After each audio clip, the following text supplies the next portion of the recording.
Okay. Do you need me to repeat the introduction? I think so.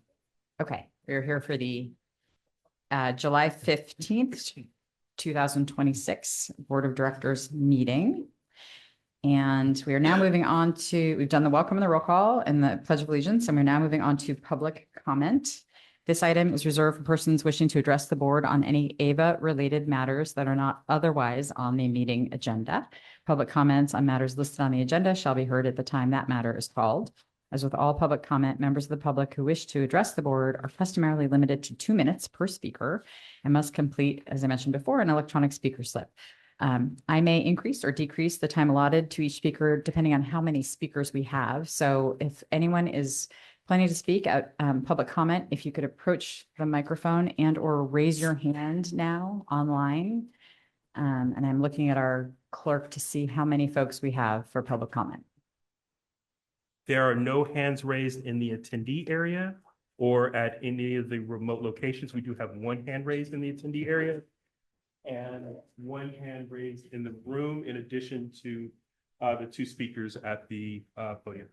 Okay, so call it going once, going twice. Anybody online, raise your hand if you want to make a public comment. Otherwise, we are limiting it to the 4 public comments that have identified themselves, and they will each get 2 minutes. Do we have any other hands raised? Just looking. There are no additional hands raised in the attendee area. Great. Let's go ahead and start with the 4 public comments we have. Thank you. Great, thank you. Jim Lutz, recognized for 2 minutes. Yes, my name is Jim Lutz. I served on the CAC for 4 years prior to April this year. I'm calling on you as board members to get actively involved in AVA's current planning process for long-term local development programs. As you all know, local development was one of the key goals listed in the Joint Powers Authority that established AVA. The benefits of local development were one of the motivations for the coalition of groups which formed the political muscle needed to create AVA in the first place. The planning for the future of AVA needs to be deeply involve the board, the community advisory committee, and the community itself from the very beginning. This sort of transparency is crucial for a community energy agency. If governance of the agency becomes too opaque, trust in the agency will be lost. An example of the harms caused by the lack of transparency can be seen in recent actions at MCE. Open planning is especially important in the current regulatory and political environment. Many of the barriers to the CCAs are causing problems there. One example is the PCIA adjustment. And there's also concerns about customer affordability. Navigating these challenges can best be done with an inclusive process that uncovers innovative solutions from the entire community. For long-term health and sustainability of AVA, please direct staff to include CAC and board members early in the local development process. You're talking about the long-term viability of AVA. Make sure everybody's involved. Thank you. Next speaker. Hi, I'm Avi from LCA and a resident in AVA territory. I just wanted to say I appreciate how informative these public meetings are. I'm like a summer intern for LCA, but as someone who is getting into energy issues for the first time, there's still a lot of like energy and finance terms I didn't understand for a while, and that made it difficult to comprehend the implications and context behind any decision that AVA makes. Even if the meetings are public, the heavy use of technical terminology and the extensive use of acronyms make meetings inaccessible and frankly alienating to new residents who are trying to engage. What was the PCIA? What's hedging? What's brown power? When I attended the CAC meetings, I found the orientations for CAC members incredibly helpful for explaining some of the terminology that left me confused during board meetings. My proposal is to create popular education materials with visuals for residents in AVA territory, linked in the public meetings page on the AVA Community Energy website. So explaining how the California energy market works, how does AVA fit in there, how does procurement work, That will help clarify a lot of things for newcomers, get them passionate about energy policy, and provide more informed questions and comments to AVA staff and the board. Thank you. Thank you. Dan Gallagher, recognized for 2 minutes.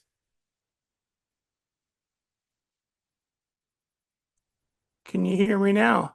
Yes. Yes. Oh, very quick. I don't know if it's going to be covered later in the agenda, but I just wanted to urge the board to extend the e-bike program at least through the end of the year. And thank you so much. That is an agenda item, so that will be coming up later in our meeting. All right. Thank Thank you you. so much. Thank you. There are One more. one more. Yes, thank you.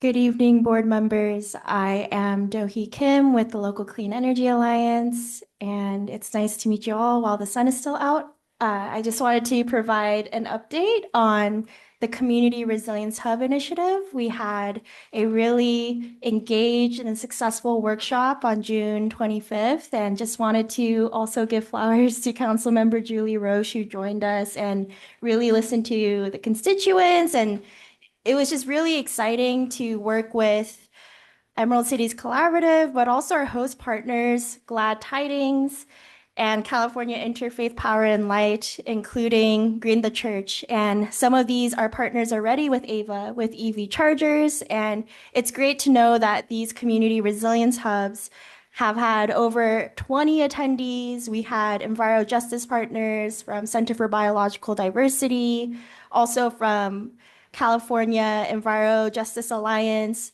So a lot of local and statewide partnerships, but I just really wanted to uplift the attendees there who really appreciated learning about how food sovereignty, for example, can be related to community resilience, how churches provided food distribution, STEM youth development courses, and that's all tied in with their ability to transition into clean energy solutions with solar and solar powered battery.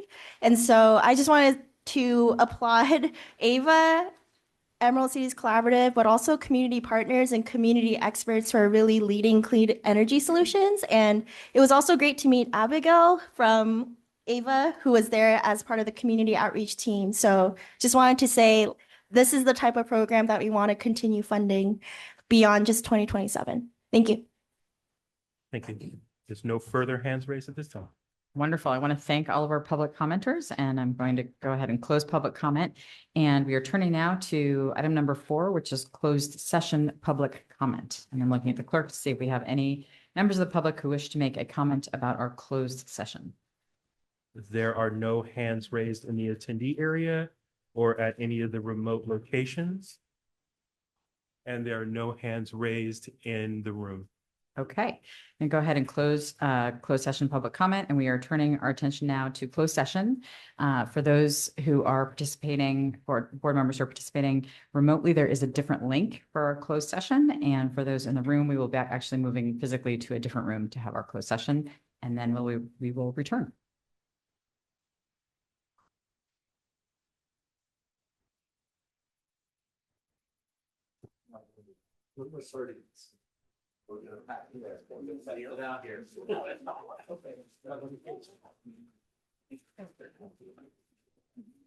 We'll watch it. I'll check it out thoroughly. Do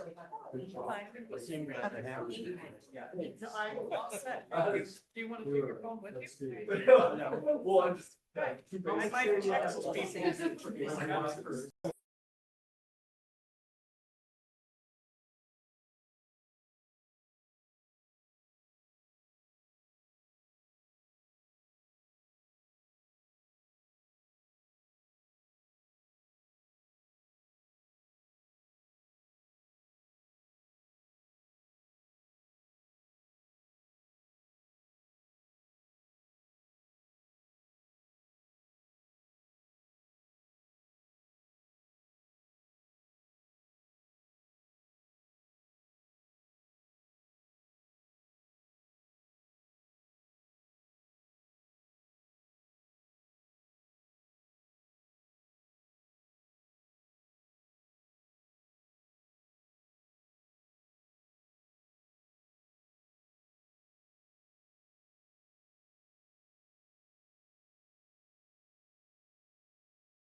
Thanks,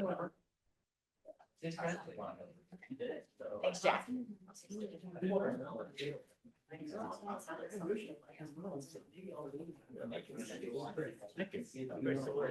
Yeah, well. How many years there? I'm now in. Yes. I walk into my house and whatever, but I check out other. I'm like, I need comfortable shoes now. Yes, you do have one. Oh, yeah, yeah. Whatever is on there, it's not marked. Right. If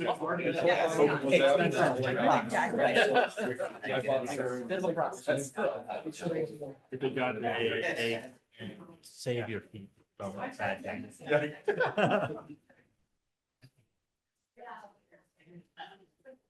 Okay, are we muted? Are we on? We're muted right now? We are not, we are. We are back on. Okay. We are live. We are gathering back in our open session. So at this point, we had agenda item number 5 in closed session. That is complete, and I have nothing to report out of our closed session. So that was item number 6. And now we are turning to our consent agenda. No. This is items 7 through 11. I'm going to go ahead and read them because at the last meeting, some folks are just listening to the meeting. So I want to make sure everybody knows what's on consent.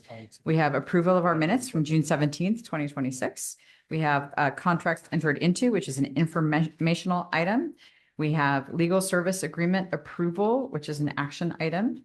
We have number 10 is joint powers agreement, exhibits B and C update. That's an informational item. And item number 11 is an eco-block grant action item. These are all on the consent calendar. So I am looking to my colleagues to see if anybody wants to pull any item from consent. I am not seeing any hands raised. I'm not seeing any. Okay. Do we have any public comments? I'm turning to our clerk on any items 7 through 11, which I have just articulated. We have one hand raised in the attendee area. Jessica Tovar, recognized for 2 minutes.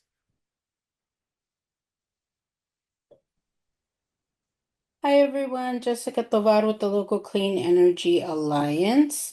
I wanted to say that while we do support the eco-block, we do find that giving a grant without a public process in the way that all other grants have been issued is actually unethical.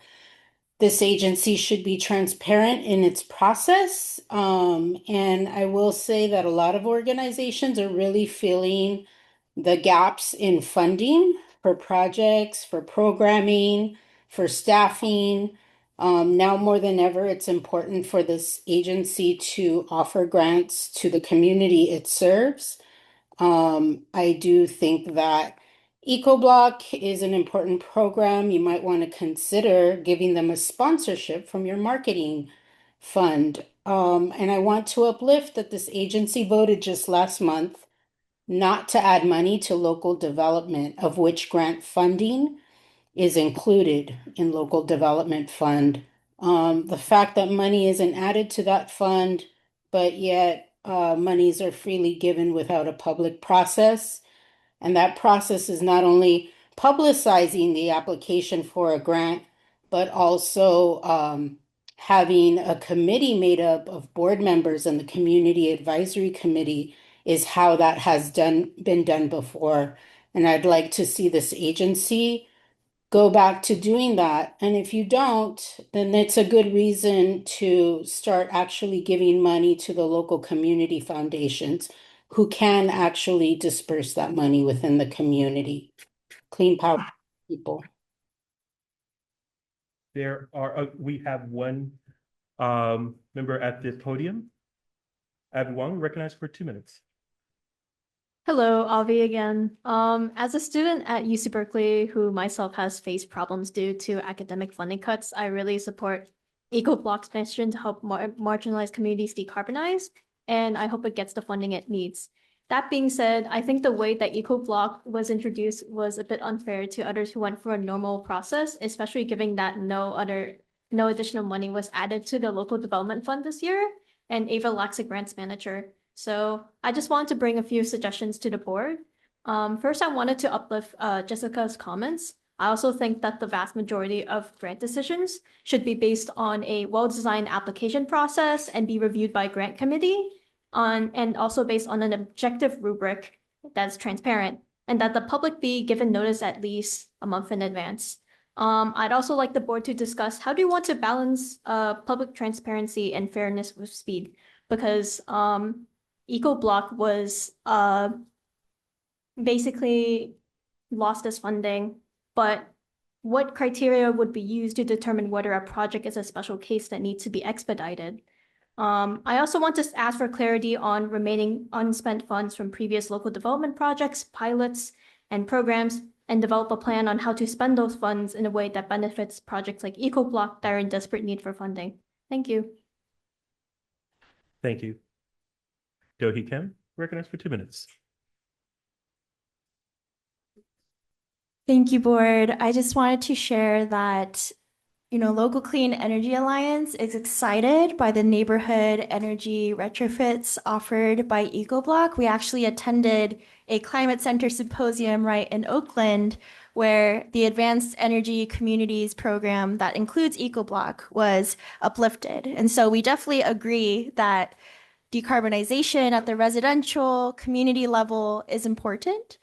But as some of my colleagues here have shared, it's also important to have a transparent process and a line by line of how earmarked local development funds are being communicated and have meaningful community engagement to influence and see how we can allocate those funds in a way that really is responsive to community needs.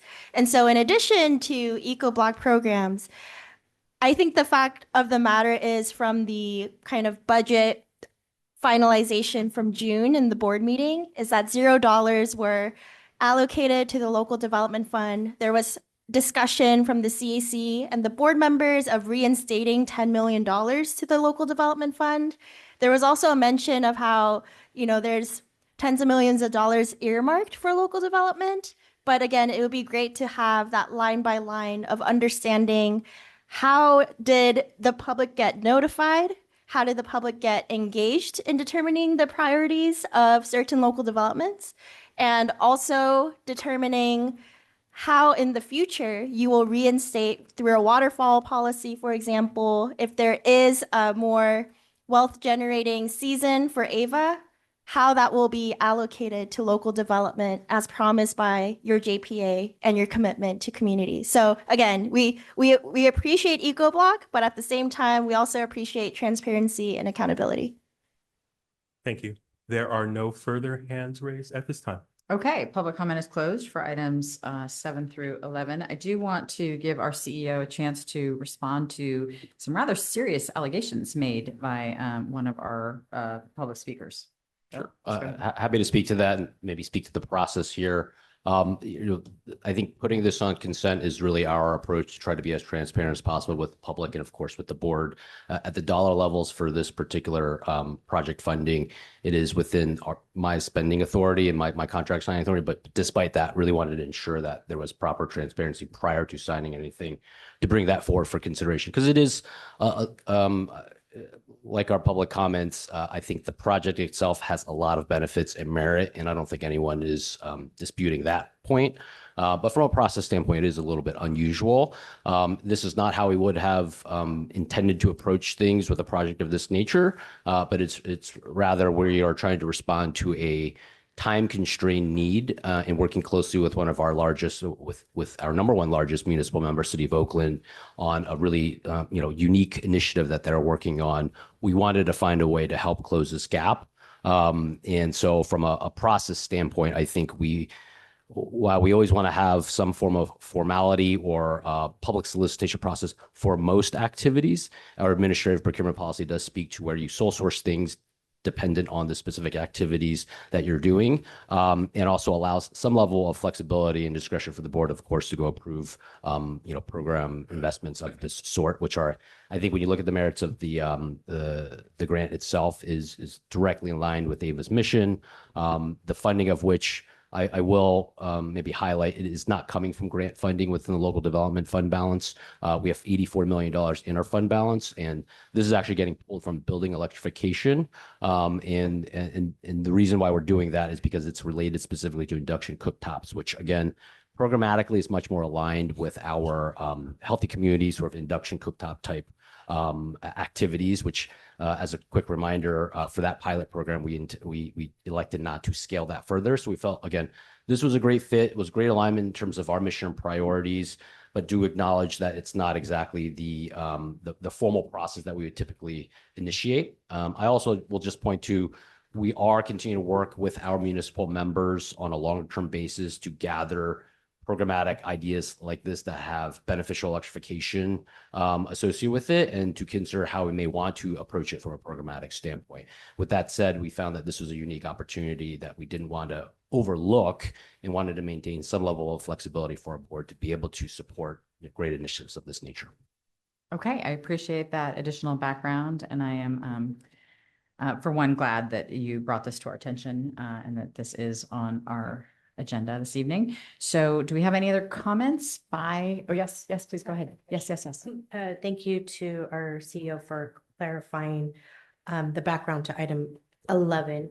Can you remind us what is your spending authority up to what level? It goes up to $250,000. 250. Okay, thank you for that reminder. And then with respect to having a process in place for grants, where are we at with that specifically? And then also I wanted to know, something I've raised in the past is sometimes there's unique opportunities to collaborate with our CBOs.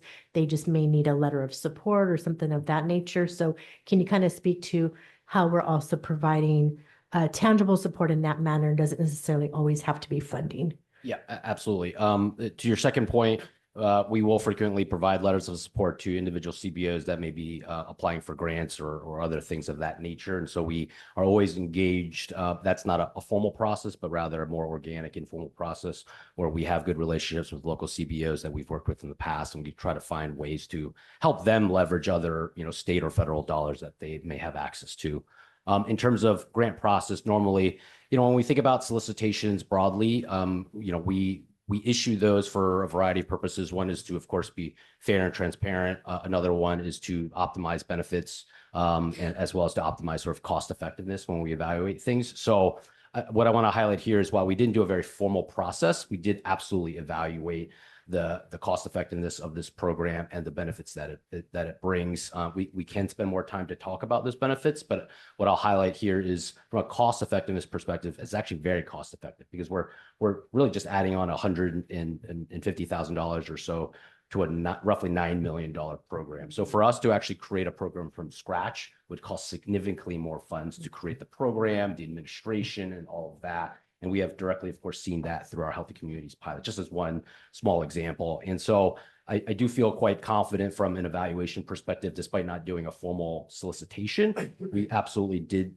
do that evaluative work as it relates to cost effectiveness, as well as from a benefits perspective, and thinking about what that program has brought relative to other programs, especially having a very similar comparison with things like our Healthy Communities program, as well as things like Sequoia Grow with Habitat for Humanity. So the idea of doing these types of installations in low income areas for our community members, I think, is something that we feel pretty in touch with.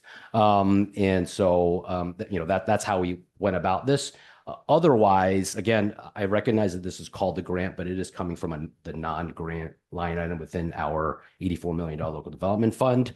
For our typical grant process, we would always open that up to a public competitive process, because that's more open-ended and we are seeking new ideas, whereas this one is more responsive to something in market with a specific need. I appreciate that background. And then who would our community have to reach out to if they needed a letter of support? And then what is the status of the grants position? I believe it was a position we did have at one point. Yeah, I'll generalize that to say JP Ross, who's over there, who's our head of local development electrification, and then he would direct appropriately, because different CBOs may have a different relationship or different approach, whether it's more policy oriented or programmatic oriented. So it would be case dependent, but I'll direct to him to be efficient. Okay. And then the status of the grant position, the grant fund? We are trying to scope that right now to consider how we want to open that roll back up. I do want to publicly acknowledge that there was a role that we formerly had filled that is currently vacant. And we do have plans that we've presented publicly regarding to sort of our next phase of grant making activities. So we are intending to open that up and rehire and backfill for that role. The one thing we are just taking into account is the fact that we're in the midst of this local development programs, so road mapping process. And we want to make sure that if we're going to hire somebody, we sort of have information on what are the priority areas that we're trying to do grant making. So that's a little bit of the tension on the timing. We're urgent to do it, but we don't want to hire somebody with a different background relative to priorities that we end up settling on over the course of the next 6 to 12 months. So that's something we're cautious on, and we're still kind of considering those trade-offs. Thank you. Okay, any other comments? There's a hand raised, Director Brown. Excellent. Thank you. Thank you so much, Howard, for providing more clarity on the item. I do think this is an important project that will deliver meaningful benefits to residents who really need it the most. And so, I don't personally want to see it shortfall over a relatively modest funding gap. And so thank you so much for the transparency and adding it to the agenda. Although, as you mentioned, it is kind of within your spending authority. But just wanted to offer, thanks for providing more clarity. Great. Okay, thank you. I don't see any other hands raised. So at this point, we do need a motion. So moved. 7 to 11. Second. Okay, so the motion was made by Director Blauer, and it was seconded by our Vice Chair Gonzalez. Let's go ahead and do a roll call vote. Again, this is for consent agenda items 7 through 11. Thank you very much. Stockton, Yes. San Leandro. Aye. Thank you. Alameda County. Aye. Albany, Yep. Berkeley, Aye. Dublin. Aye.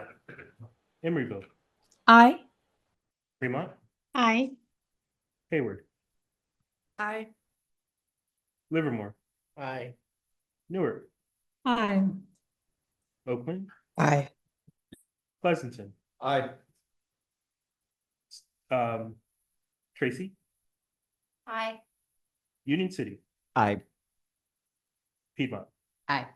Consent calendar is approved. Wonderful, thank you. We're now moving on to agenda item number 12, which I would actually ask my colleagues if we can go ahead and move agenda item number 12 to take place after agenda item 17, and that is for the purposes of time management of this meeting. So unless I hear any strong objections, we are moving agenda item number 12 to take place. It'll be like agenda item 17.5. It'll be between 17 and 18. All right, moving on to agenda item 13, the CEO report. Great. Adrian, if you could pull up that report, please, I'll walk us through that.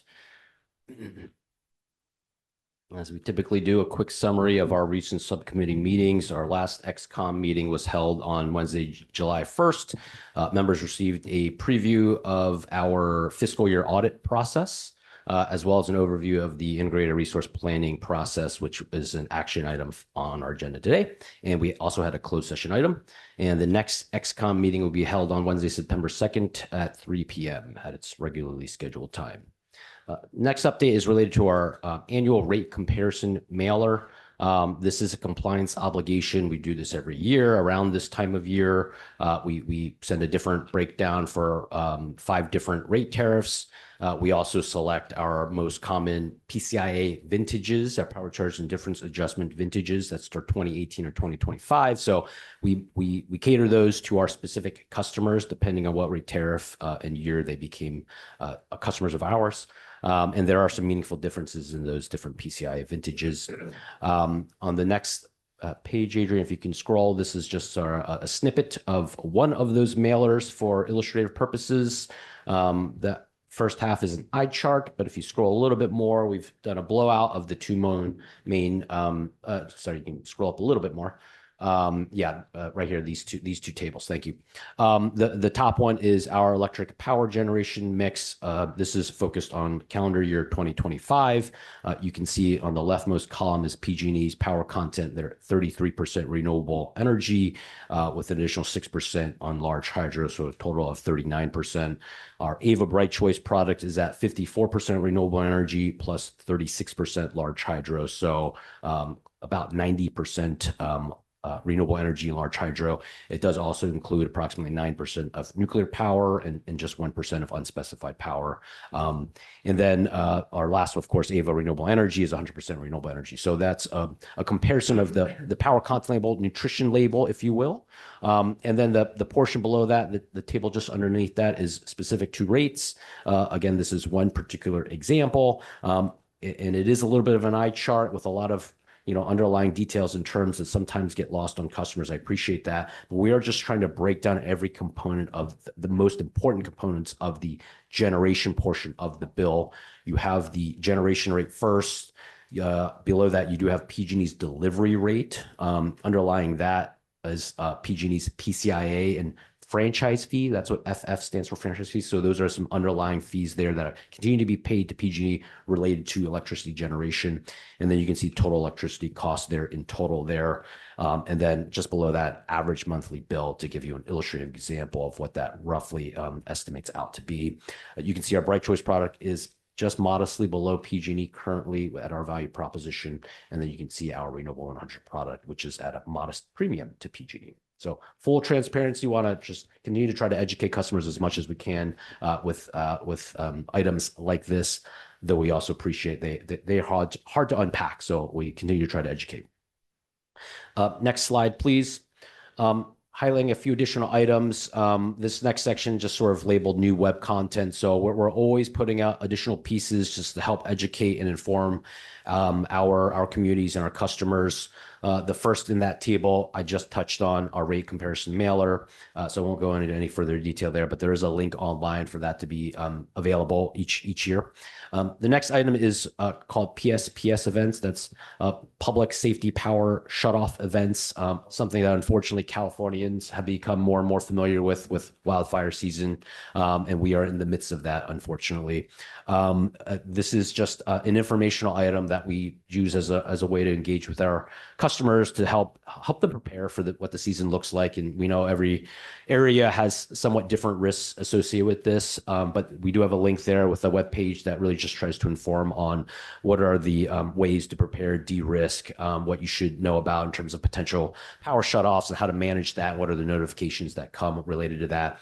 As we know, this is largely a PG&E responsibility as they are managing the wires and lines and determining those shutoff timeframes. But we, of course, get active notifications with them, and we want to help disseminate that information to our customers just to prepare people as much as we can.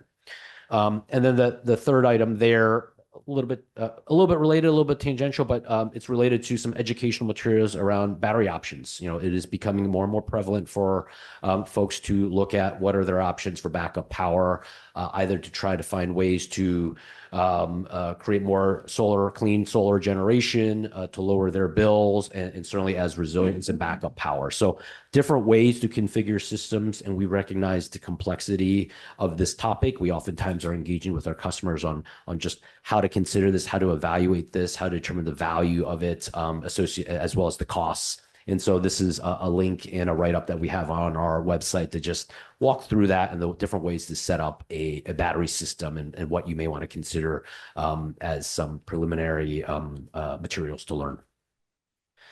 Next item, energy prepaid transactions. Recently in our June board meeting, we approved 2 additional energy prepaid transactions. This is something that we've done a number of. It's a way to lower our wholesale energy procurement costs and ultimately provide savings to our ratepayers. We did price our first of those 2 transactions very recently on June 26th. That was a $1.25 billion transaction. So that was at the upper end of the threshold for that transaction.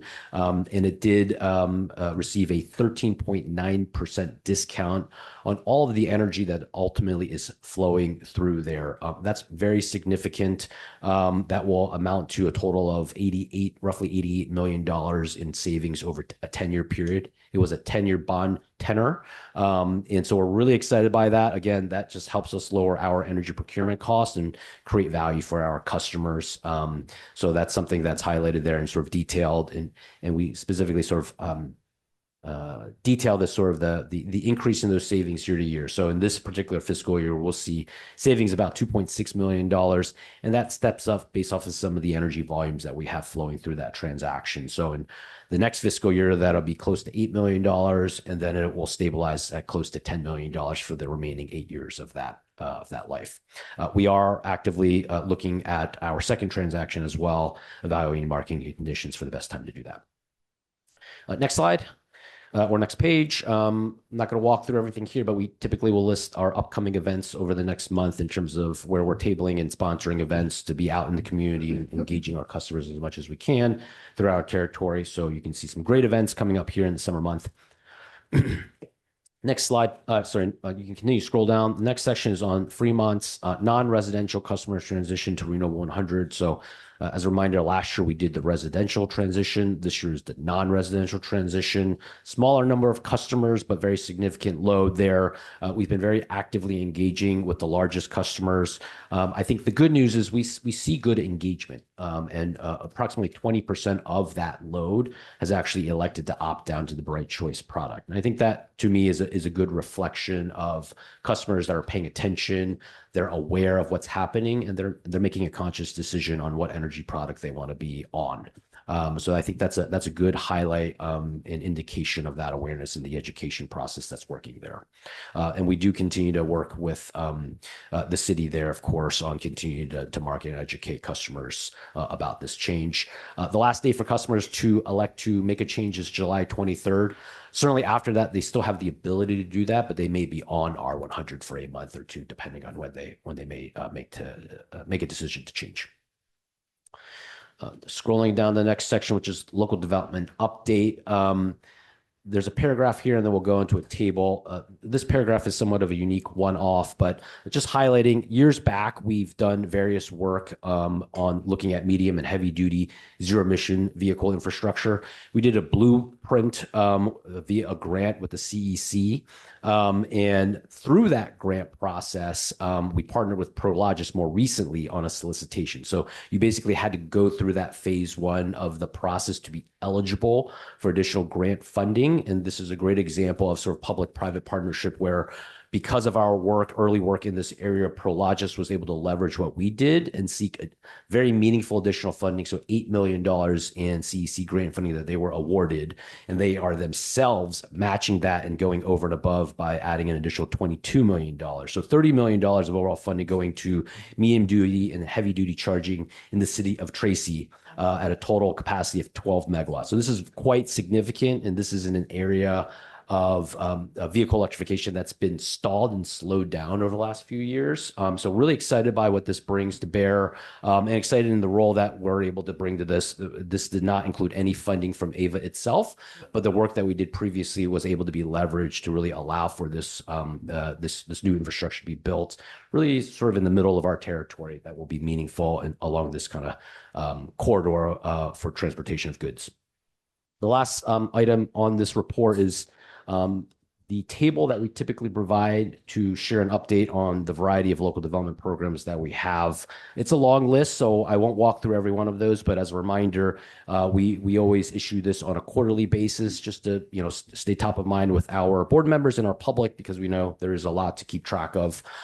So that is a table that provides a very brief update on the variety of programs that we have. As I said, I won't talk about every single one, but I will note a couple that I think may be more of heightened interest. At the very top of the table, Adrian, the first one is the customer programs roadmap. We are intending to bring forward an overall process and plan there in our September board meeting to detail what does that process look like.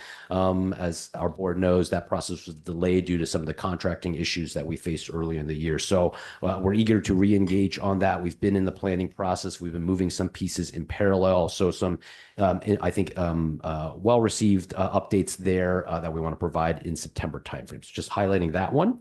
I'll also note that under the resilience section, if you go a little further down, very end of page 13, yeah, there we go. Our critical municipal facilities, that's one that we've talked about. It's been a little quiet over the last several months, but we are nearing the end of construction on the NEM 2.0 eligible project. So we were able to preserve that and get these sites built across 4 different cities. That's Hayward, Berkeley, Fremont, and Livermore. So really excited to near the end, and it's gone smoothly, knock on wood. We're not quite at the finish line, but we're nearing there. And so we are anticipating some acknowledgement celebrations and ribbon cuttings for some of those sites in the coming months. More to come on that front, and just want to highlight it.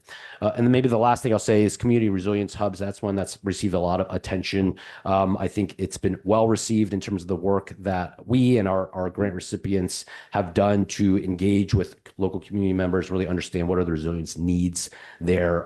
There's a nice cohort of 14 sites that we're doing technical assistance on to really understand what are the capabilities there and how do we best meet those needs from a resilience services perspective. So that's one that is very active right now and moving forward.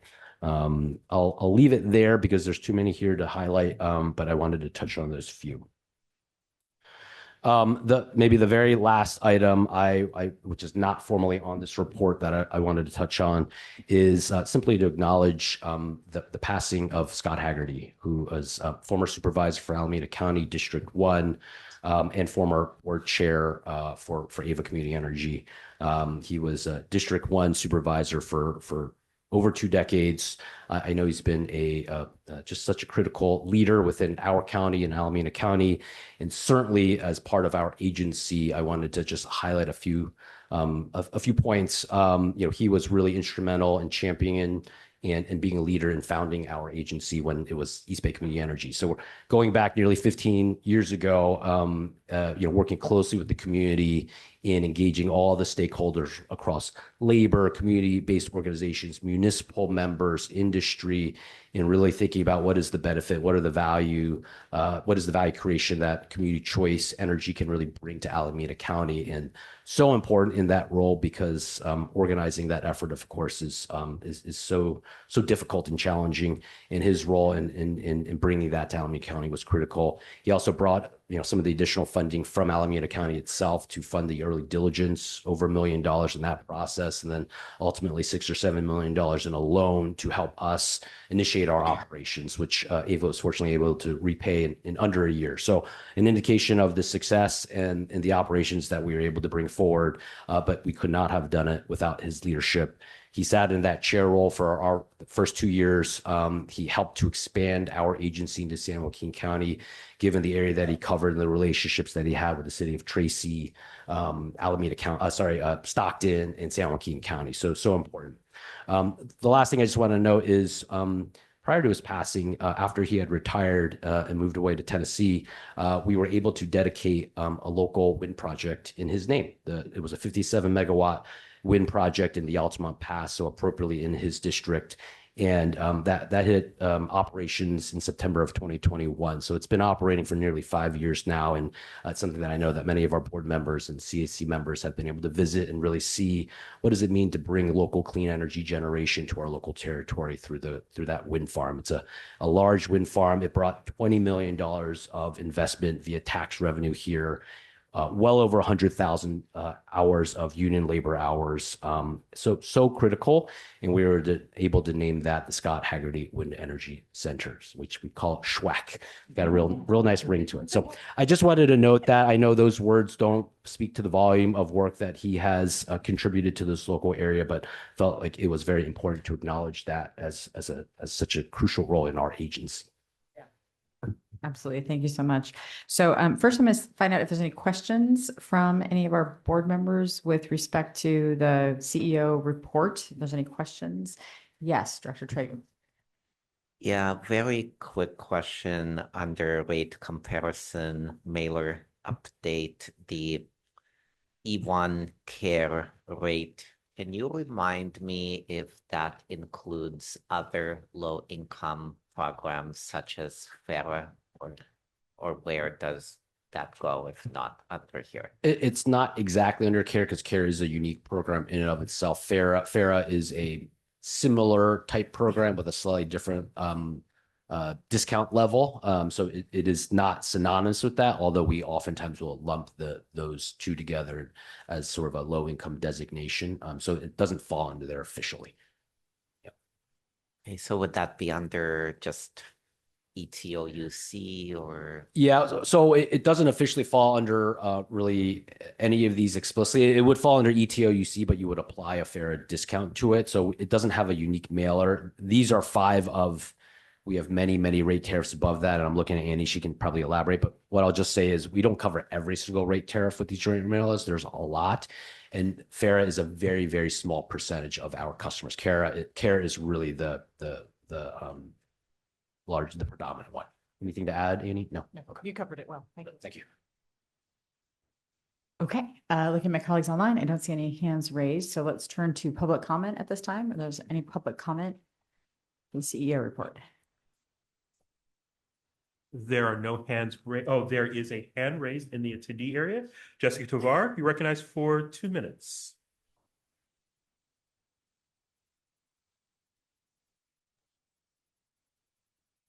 Jessica Tovar, Local Clean Energy Alliance, as somebody who works with an organization who did a lot of work to establish what was East Bay Community Energy, now Ava Community Energy. It saddens me to hear of Scott Haggerty's passing. He was a champion of community choice in the East Bay area. He was certainly an ally in the work that we were doing. And actually, this agency when he was the chairperson, he actually presented me with an award on behalf of the work that we did to establish this agency. And I just want to appreciate him because he did do a lot of work. I know it stressed him out.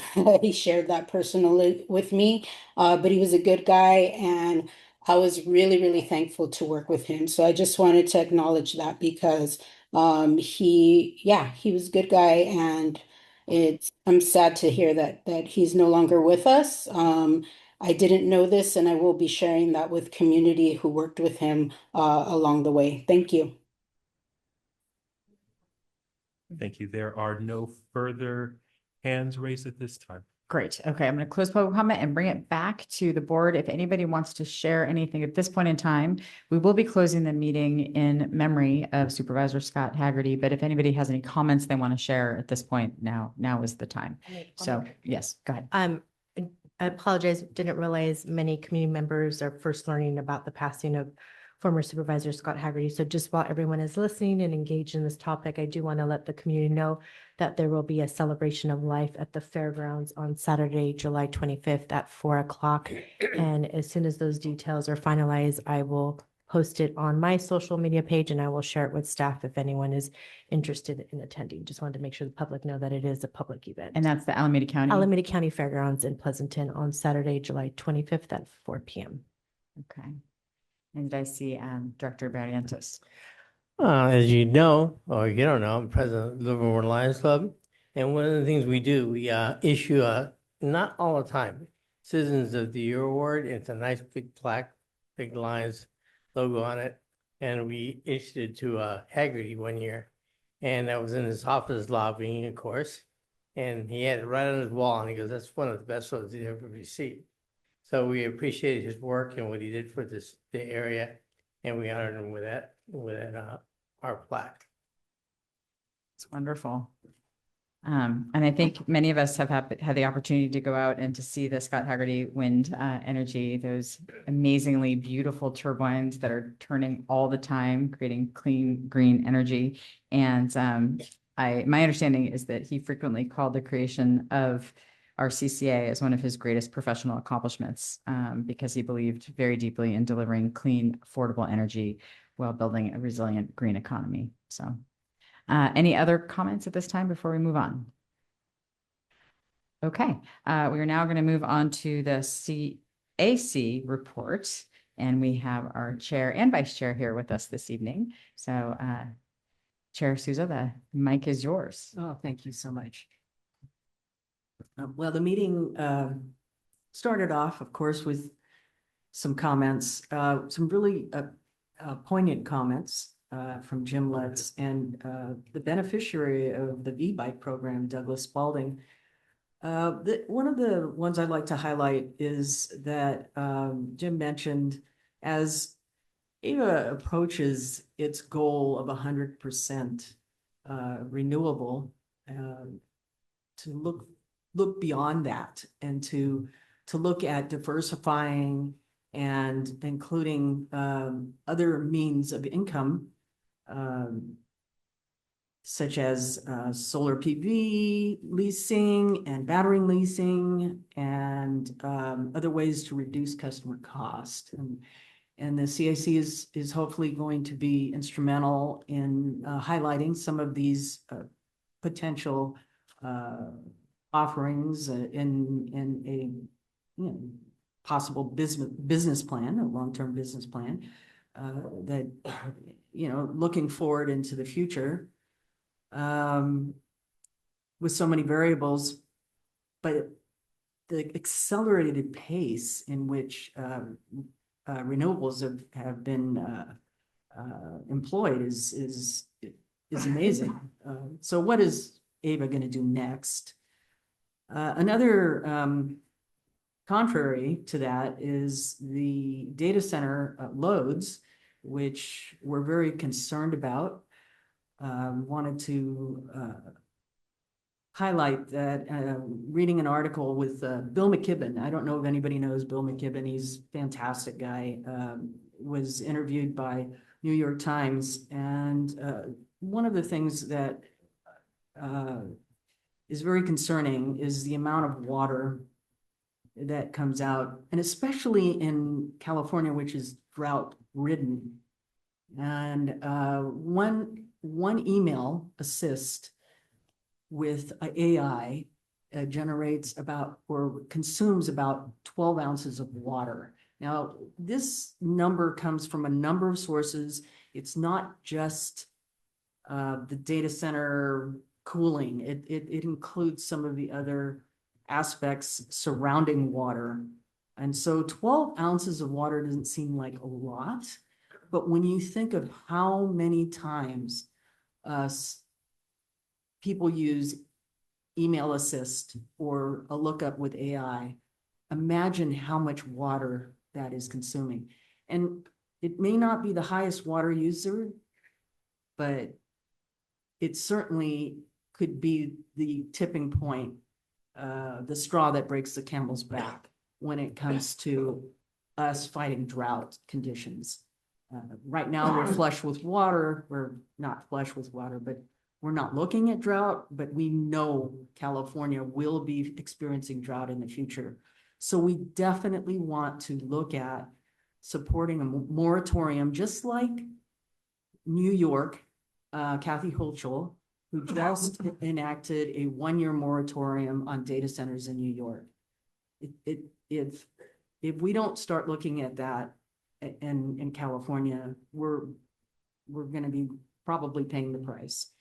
So just very concerned about data centers and their demand on our community, as well as raising prices. We did talk about the Eco Block, or actually there was the Eco Block, since we've already talked about it. The CAC approved the grant, additional grant, but there was a friendly amendment, which I must express to you. And there is a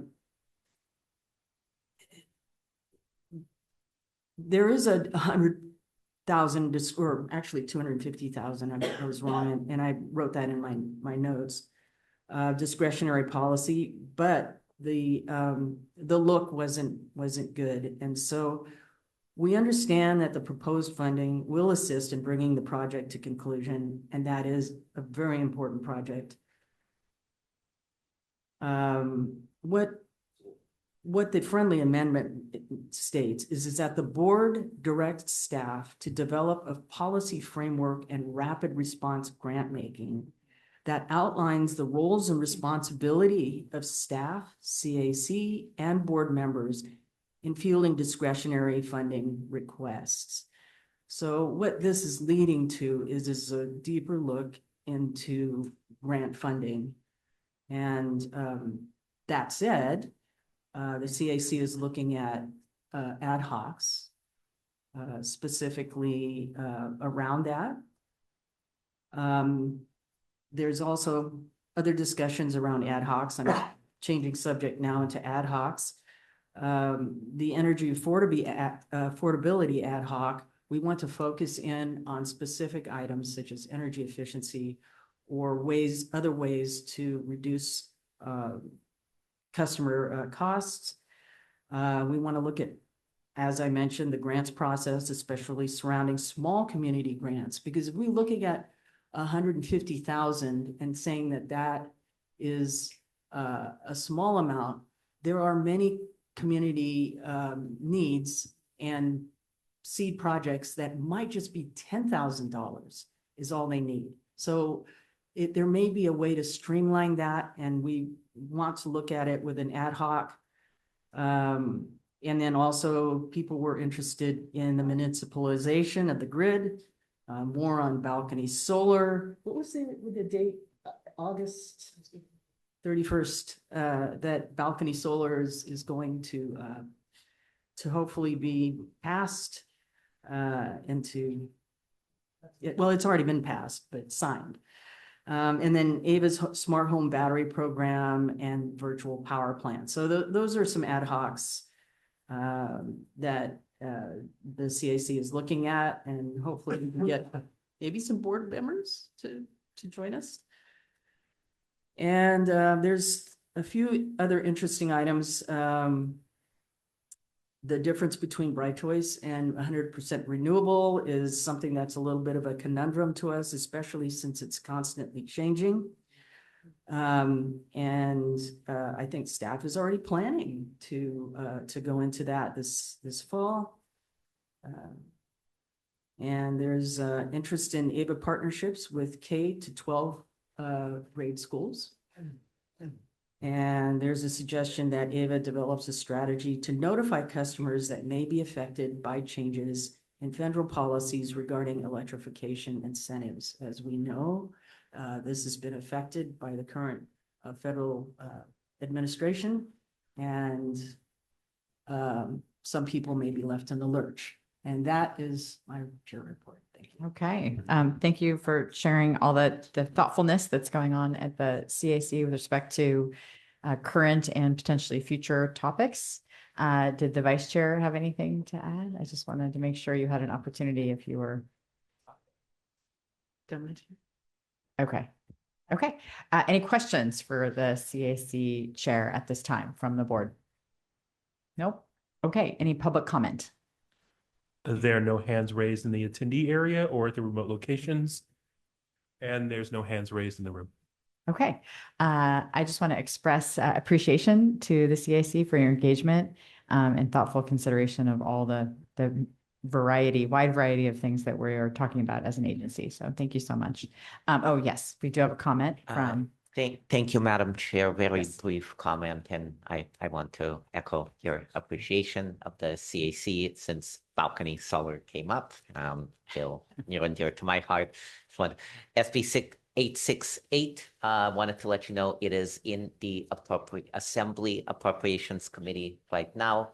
The chair is my Assembly member, Buffy Wicks. So if you would like to contact her, now would be the time.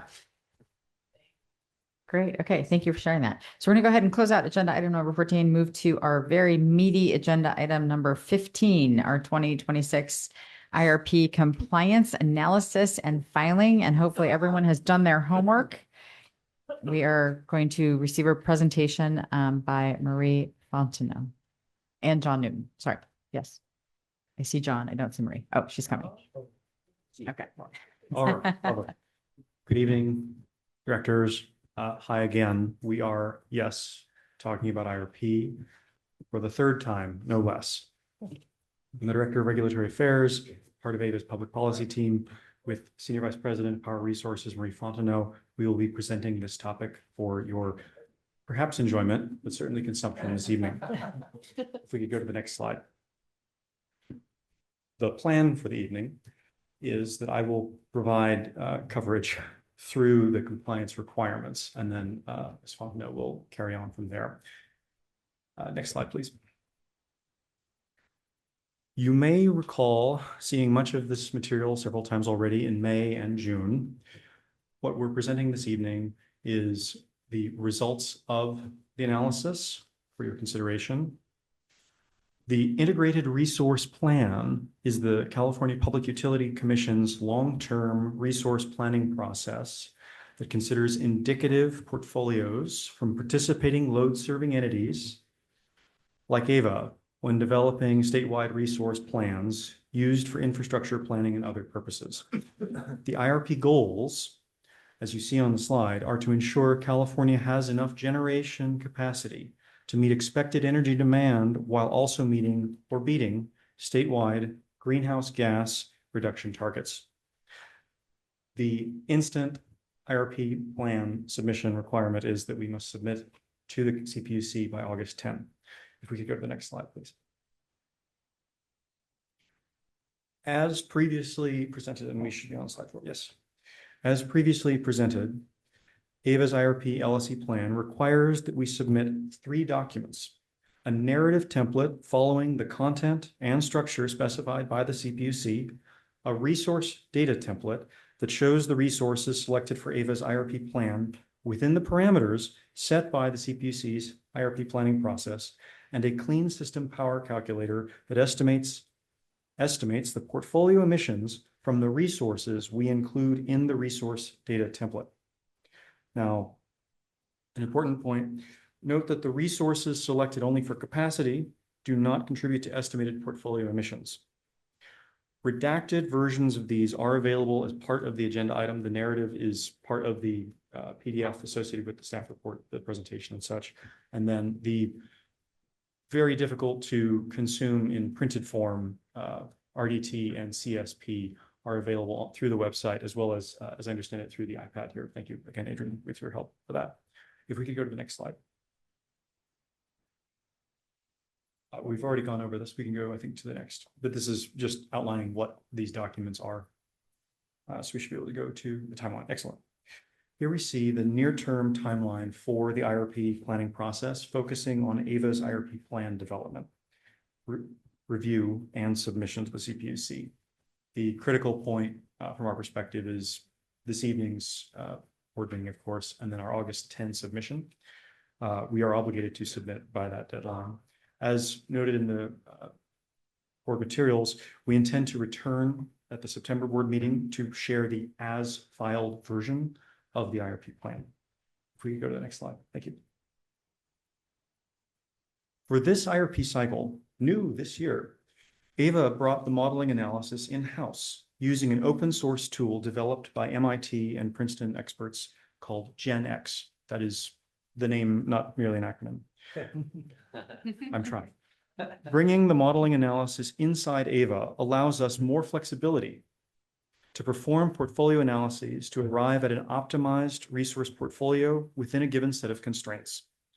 Part of our exercise and learning in this cycle has been to develop our own capacity with the GenX model, which I think we've done admirably with Ms. Fontenot's team leading the charge.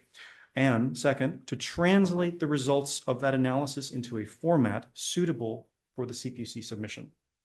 If we could go to the next slide, please. Now, California law specifies that AVA, as a CCA, submit the IRP LSE plan to you for approval and to provide the plan to the CPUC for certification. There are 3 main things that the IRP plan, a CCA IRP plan must satisfy: an economic and collected benefits, portfolio diversity, and satisfy reliability. If we could go to the next slide, please. Within that statutory requirement, it is further elaborated that the benefits need to be consistent with a range of goals, which are, as our CEO noted, described there in an eye chart. There are many goals that the IRP plan must satisfy as part of the submission.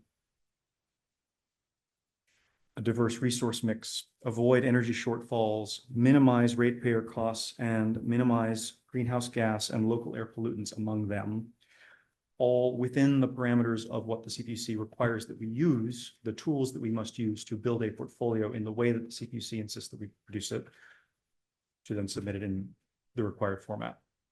If we could go to the next slide, please. Now, this tabulation describes how AVA's IRP plan meets these requirements in various sections of the narrative template, as well as through the resource data template and Clean System Power Calculator workbooks. Now, I apologize, there are some typographical, reference errors.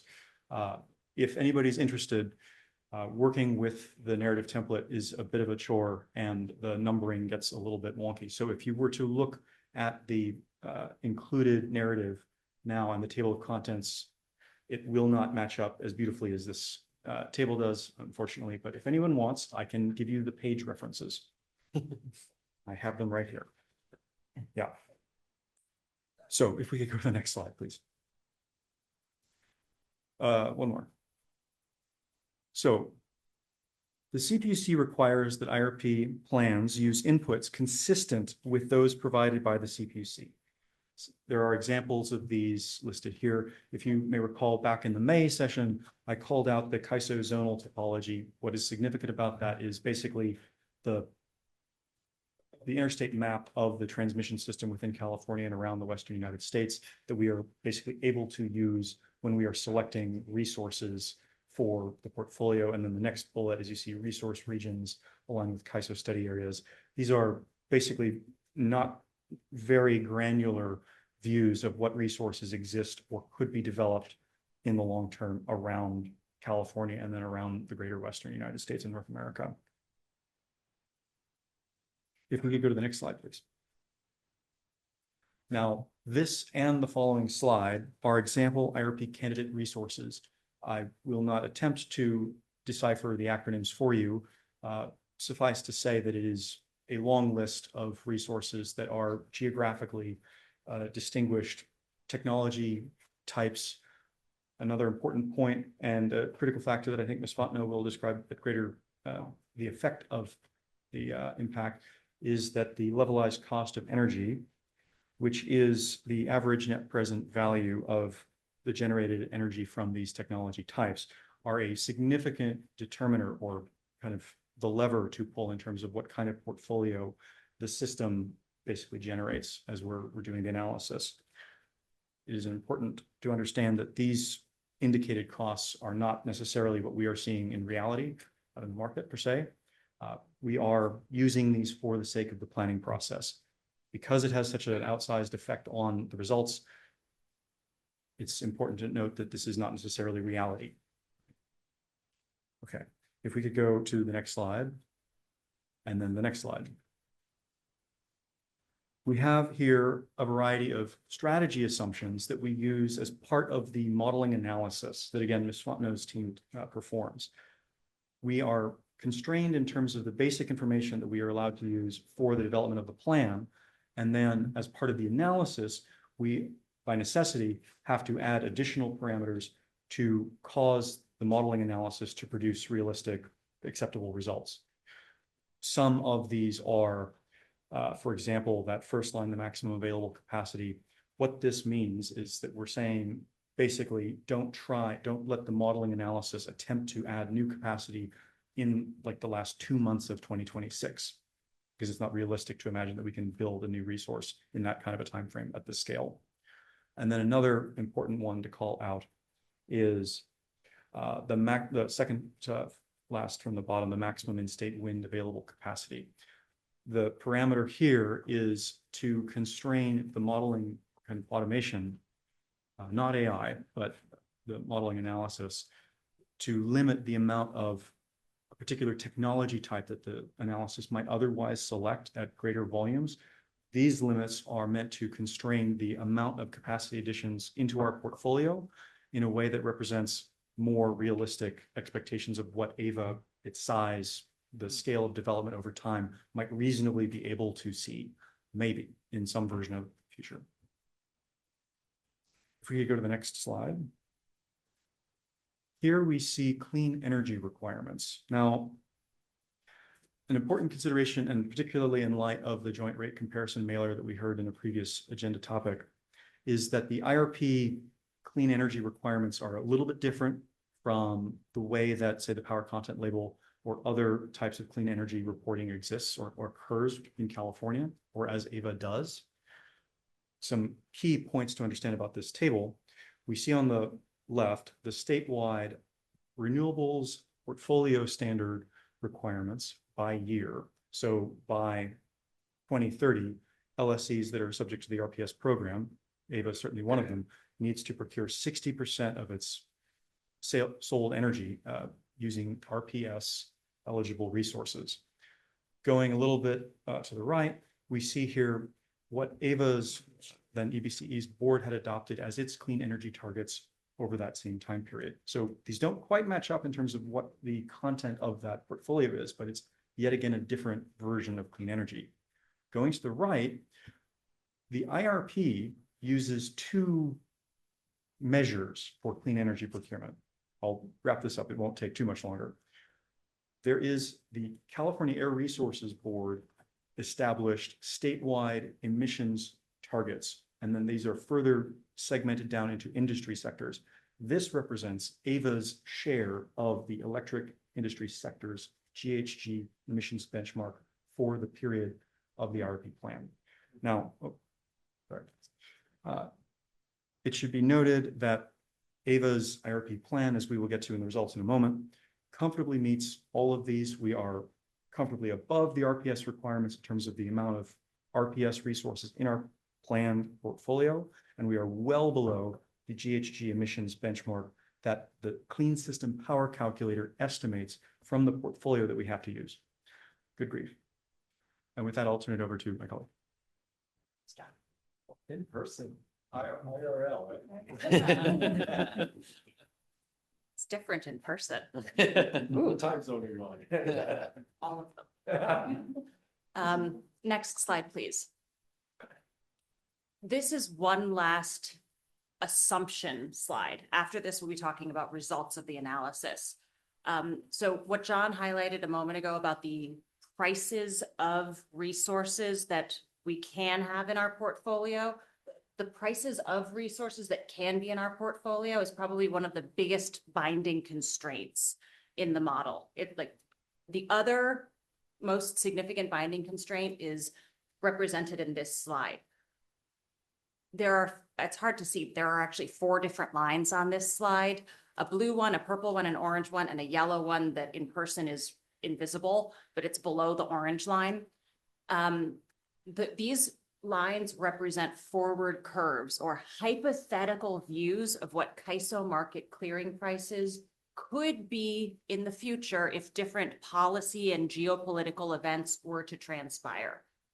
They are all wrong. None of them will actually be what none of them will be the real thing that happens, and it won't, we'll have a little of the blue, then some of the yellow, then some of the purple, then some of the orange. That's what will really happen. But when we are modeling, we have to pick a forward curve and say, okay, let's say that this is the view of what CAISO prices are going to be in the future. And now let's build a portfolio that fits based on those potential prices. So we chose the orange line. The orange line seemed reasonable because it's an average of some of the different hypothetical lines, for one thing. And developing a portfolio of resources that can be valuable when CAISO market prices are high is easy. How do you develop a portfolio of resources that make sense when CAISO market prices are low? That's actually greater risk to AVA as an agency and is harder for rate-making purposes. So the orange line is not the lowest hypothetical forward scenario we could face, but it's reasonably risk adjusted. Okay, next slide, please. And again, input prices for resources and what the hypothetical market clearing prices are, the most significant constraints in the model. So slides 19 through 22, I'm going to skip over a lot of them. What you see in the coming slides 19 through 22, or maybe even 23, are what different portfolios would look like if we were developing a portfolio for each of those 4 lines. But we're only using one as our compliance portfolio. Let's skip ahead to slide 23 now, please. Okay. So, like I said, it was the orange line, the central curve. That's the future view of potential CAISO market clearing prices that we were modeling to. This represents the portfolio build out between now and 2035 that we initially got out of the GenX model. Go forward to the next. Let me tell you a small problem though. When we took the results of the GenX model and put it into the required clean system power calculator, we ended up having emissions that were too high and didn't meet the requirements. Strange. Go forward to the next slide, please. So we had to go back to the model and make some adjustments.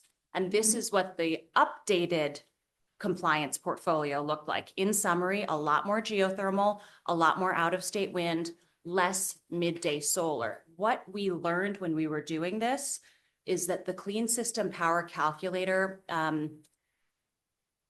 there are some assumptions that are embedded in it. The CPUC has these things called non-displaceable system power resources, and it's existing nuclear, existing solar, existing hydro, existing QF qualifying facilities. Those are old combined heat and power thermal power plants that carry emissions.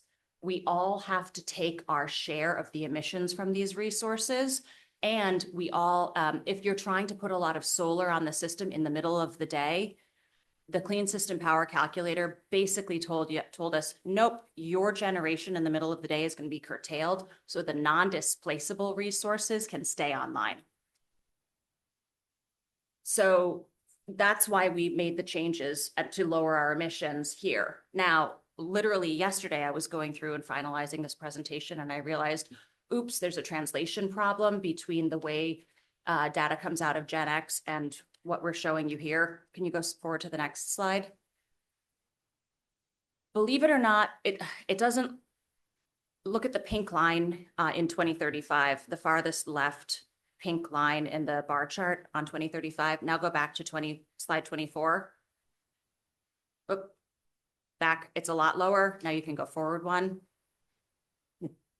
These are actually showing us the same information. We caught that there was a problem with the way that GenX presents sort of like time series data, basically. They are meant to be the same portfolio. The GenX model is actually instructing us or suggesting that we should bring on as much as 1,000 or a little over 1,000 megawatts of geothermal resources by 2035 for the compliance portfolio. And that's what is going into our compliance portfolio.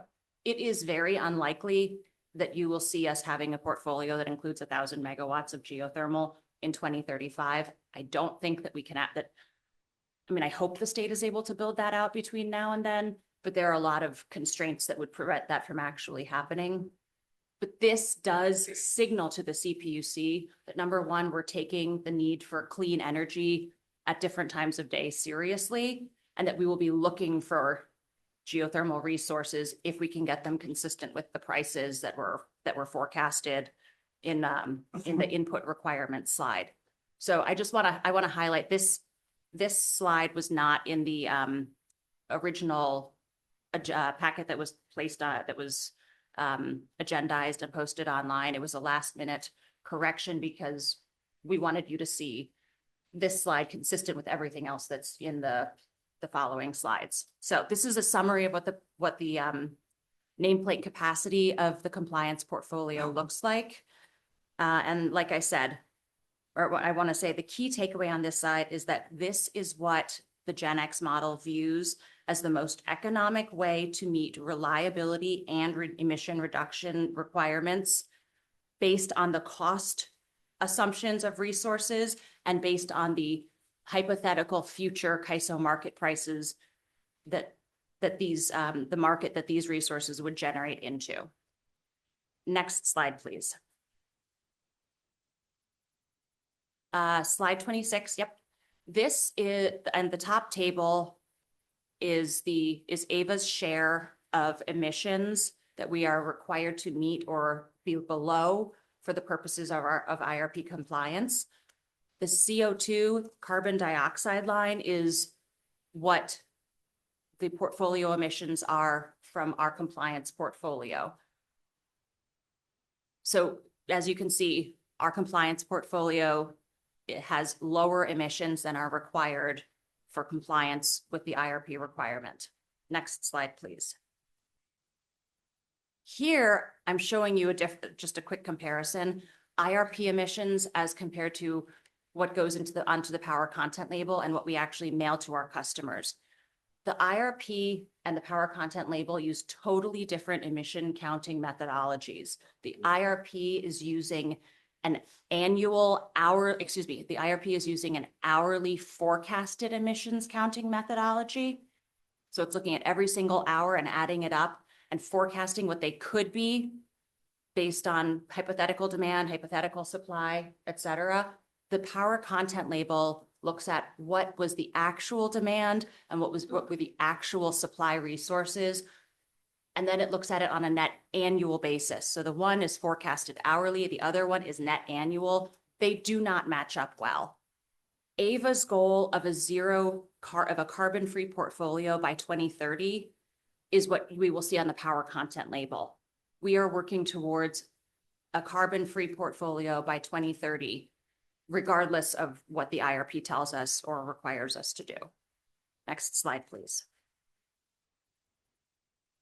This slide represents how the portfolio of resources helps us meet our resource adequacy requirements, our reliability requirements.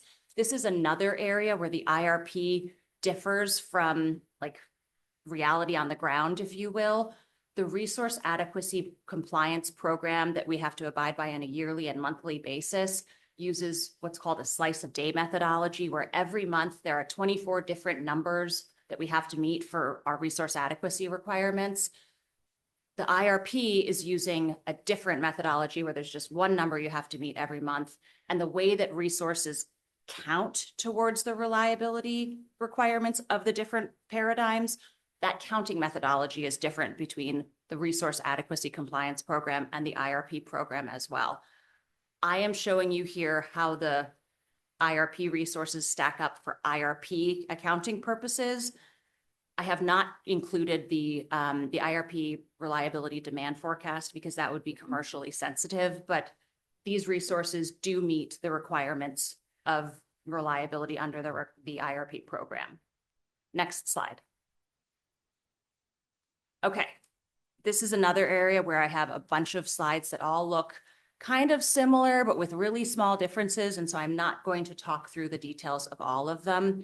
For the next 6 or 7 slides, from slides 29 through 36, I'm showing you hypothetical scenario weeks in a selection of key months in calendar 2035 and calendar 2040. And so what these slides are showing you is how does the compliance portfolio contribute to meeting our demand in these hypothetical weeks in January, April, July, and October. Again, for 2035 and for 2040. That's why this is January 2035. The next one is January 2040. The key takeaway from these is that the portfolio does an effective job of meeting our hedging requirements.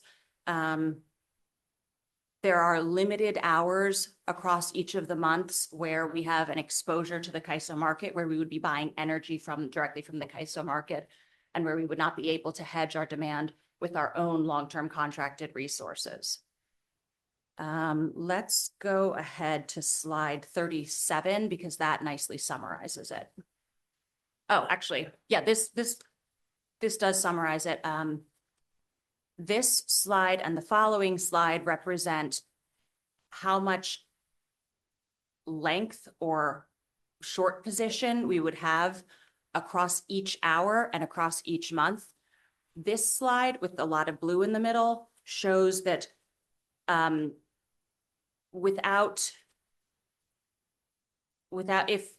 without the constraint of the clean system power calculator, if we were able to sell as much energy into the CAISO market as we wanted to, we would have a lot of length in the middle of the day. Next slide.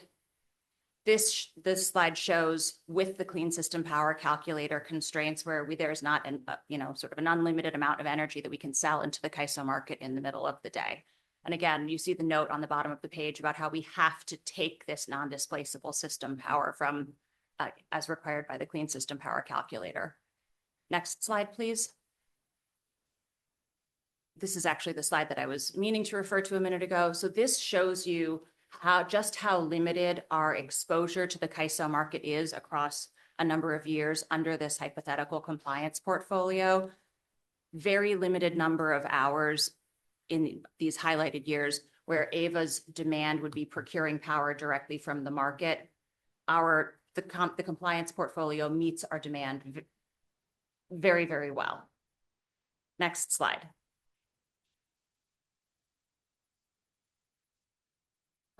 This is an estimate of the portfolio costs associated with the compliance portfolio. I'm only showing you 2035 and 2040 because nearer term portfolio costs get to be a little bit commercially sensitive, but I will share for, well, actually, first, let me remind you, the costs here and throughout the presentation are 2024 nominal dollars. And so you have to take them with a grain of salt. For comparison, our fiscal year 27 budget for all power costs, albeit inclusive of some market revenues, our forecasted budget for fiscal year 27 was roughly $775 million. What we're seeing here does not include any adjustments for hypothetical revenues. It is cost only, but gives you a sense of comparison of the costs of the portfolio in the future if we were to procure consistent with what is recommended by the compliance portfolio. Next slide. Okay, wrapping up from here, as John described, from here until August 10th, staff will be finalizing the compliance materials. We do seek the board's approval today of our resolution that states first that the board accepts the result of the IRP analysis as performed by staff. Second, authorizing the CEO to make further refinements to the required documentation such that the templates and the materials are consistent with what we've described to you today. And third, to file the IRP compliance analysis and related documentation as is required by state regulation by August 10th. After that, staff will come back and we will present or attach the final filed materials in the September 16th board agenda as a consent item. And then later on in 2026, staff will be coming back to the board to present on some internal analysis, a supplemental internal analysis, where we will be doing things like updating the input costs to be more reflective of what we are actually seeing in the market, and probably looking at a few different future price scenarios as well, and then recommending to the staff the general direction of the portfolio, or recommending to the board the general direction of the portfolio that we will attempt to contract based on that supplemental analysis. So that will be coming later on in 2026. And then lastly, I just want to mention that recognizing that we're not able to show you the final filing materials today, if there is a member of the board who would like to serve as an ad hoc delegate to review the final materials prior to filing, we seek that input from you today as well. Thank you. Okay, thank you so much. We'll ask for volunteers a little later. I am just grateful for all the work that's gone into this, and I'm also grateful that the board only needs to try to wrap our heads around this every other year, because this is a lot. And I am curious at this point in time if my colleagues have any questions. This has come to this body twice before in a different format, and then also went to the executive committee most recently. But yes, Director Roche. Thank you. Thank you so much, Maria and John, for the presentation. It's always really heady and I'm, still grappling with it, obviously. But I had one question about the model, the Gen X model, and you said you brought some of the analysis in-house this time. So wondering, is it every 2 years? It has historically been every 2 years. The 2024 filing was delayed and it functionally became the 2026 filing. Okay. The CPUC is evaluating the possibility of changing it going forward, but it is worth it to us to bring this work in-house so that we can not wait and do it every 2 years. We can be continuing to update our view of like the cost of all things sort of, and doing it on a more regular cadence for internal evaluation purposes. Thanks for that. Because that was what I was going to ask, is now that you've done it this way, do you feel like this is how you want to go forward? Yes. And there's, okay, so there was benefit. There is value. As I said numerous times, the CPUC's input prices are stale. And it's not that they're doing a bad job. It just takes a long time to finalize all of this stuff. We have a more up-to-date view of what market prices are. And so we can use the data that we get when developers make offers to us in our RFOs and say, okay, well, it's looking like resources are going to be more like these prices or these prices. What do we want to do with our portfolio based on more up-to-date view of market prices and a more up-to-date view of the CAISO market prices and what we think could be happening in the CAISO in the future. Okay, thanks. Yeah, that's helpful. So then each time you get to it, it's going to take a little bit, right? You have more built-in data, not having to build it each time, I guess. It sounds like. And the other question I had, I mean, maybe it's a question / comment, but I'll give it now. We had a comment earlier from the community about sort of trying to sort of explain some of these concepts in a way that can be sort of digested by the layman, right? That's me. And I wonder in the future, as you develop this in-house and as we go forward, that you could develop some sort of slides or something that would sort of do an overview that might explain this in a way that would relate to those of us on the board that work with city strategic plans, for example, or other sort of long-term planning documents that we might be able to relate it to, or even people, the community, if they're talking about, I don't know, just, other kind of long-term plans. And then with this sort of, maybe sort of cheat sheet acronyms, because each time we re-engage and each time you come back to us, it always is a learning process. It's so dense and you're amazing at how you keep all this in your head. I'm just really impressed, Marie. But I think that might help us all digest it in a way and maybe engage in a way a little bit more in depth with you about it to sort of understand how it might relate in a way that we could understand it. So I would just encourage you to do that in the future, because I know I would benefit from that. And I think, the point was made earlier that there are a lot of acronyms, even in this presentation. You can't explain all of them. I get it, but maybe every presentation should include a cheat sheet on acronyms. I think that would be helpful. So if you would consider that going forward, I would appreciate that. I'm hoping future board members will as well. So noted. Thank you so much for the presentation. Great. Okay. Thank you so much. Director Tregu. Thank you. I have a few questions. I'm going to try to be as quick as I can given the time. So on just this doesn't have pages, but on the IRP approval and compliance slide, with the various goals, I take it, and I don't see it here, local procurement, unlike perhaps a goal of a CCA, is not one of the goals in an IRP, the stated goals. If we could go, yeah. Thank you. Thank you for the question. If we can go, yes. So the investment into local areas in the form of resource adequacy particularly is nominally part of the statutory obligation of the IRP program. That is a way of local investment, not exactly what you're describing, I think, Director, but also there are requirements about basically minimizing GHG and local air pollutants. This oftentimes in the IRP context translates to procurement activities to reduce emissions in the region or however it might be done by one LLC or another. And then there are directives to consider distributed resources as potential solutions for part of the broader IRP planning process. All of these statutory directives and goals are then translated into the CPUC's required assumptions and the kind of candidate resources that are available. So the way that AVA's IRP planning process might be able to consider local investment, I think more in the way that you're thinking of, is perhaps limited or constrained by the nature of what we must use to develop the plan.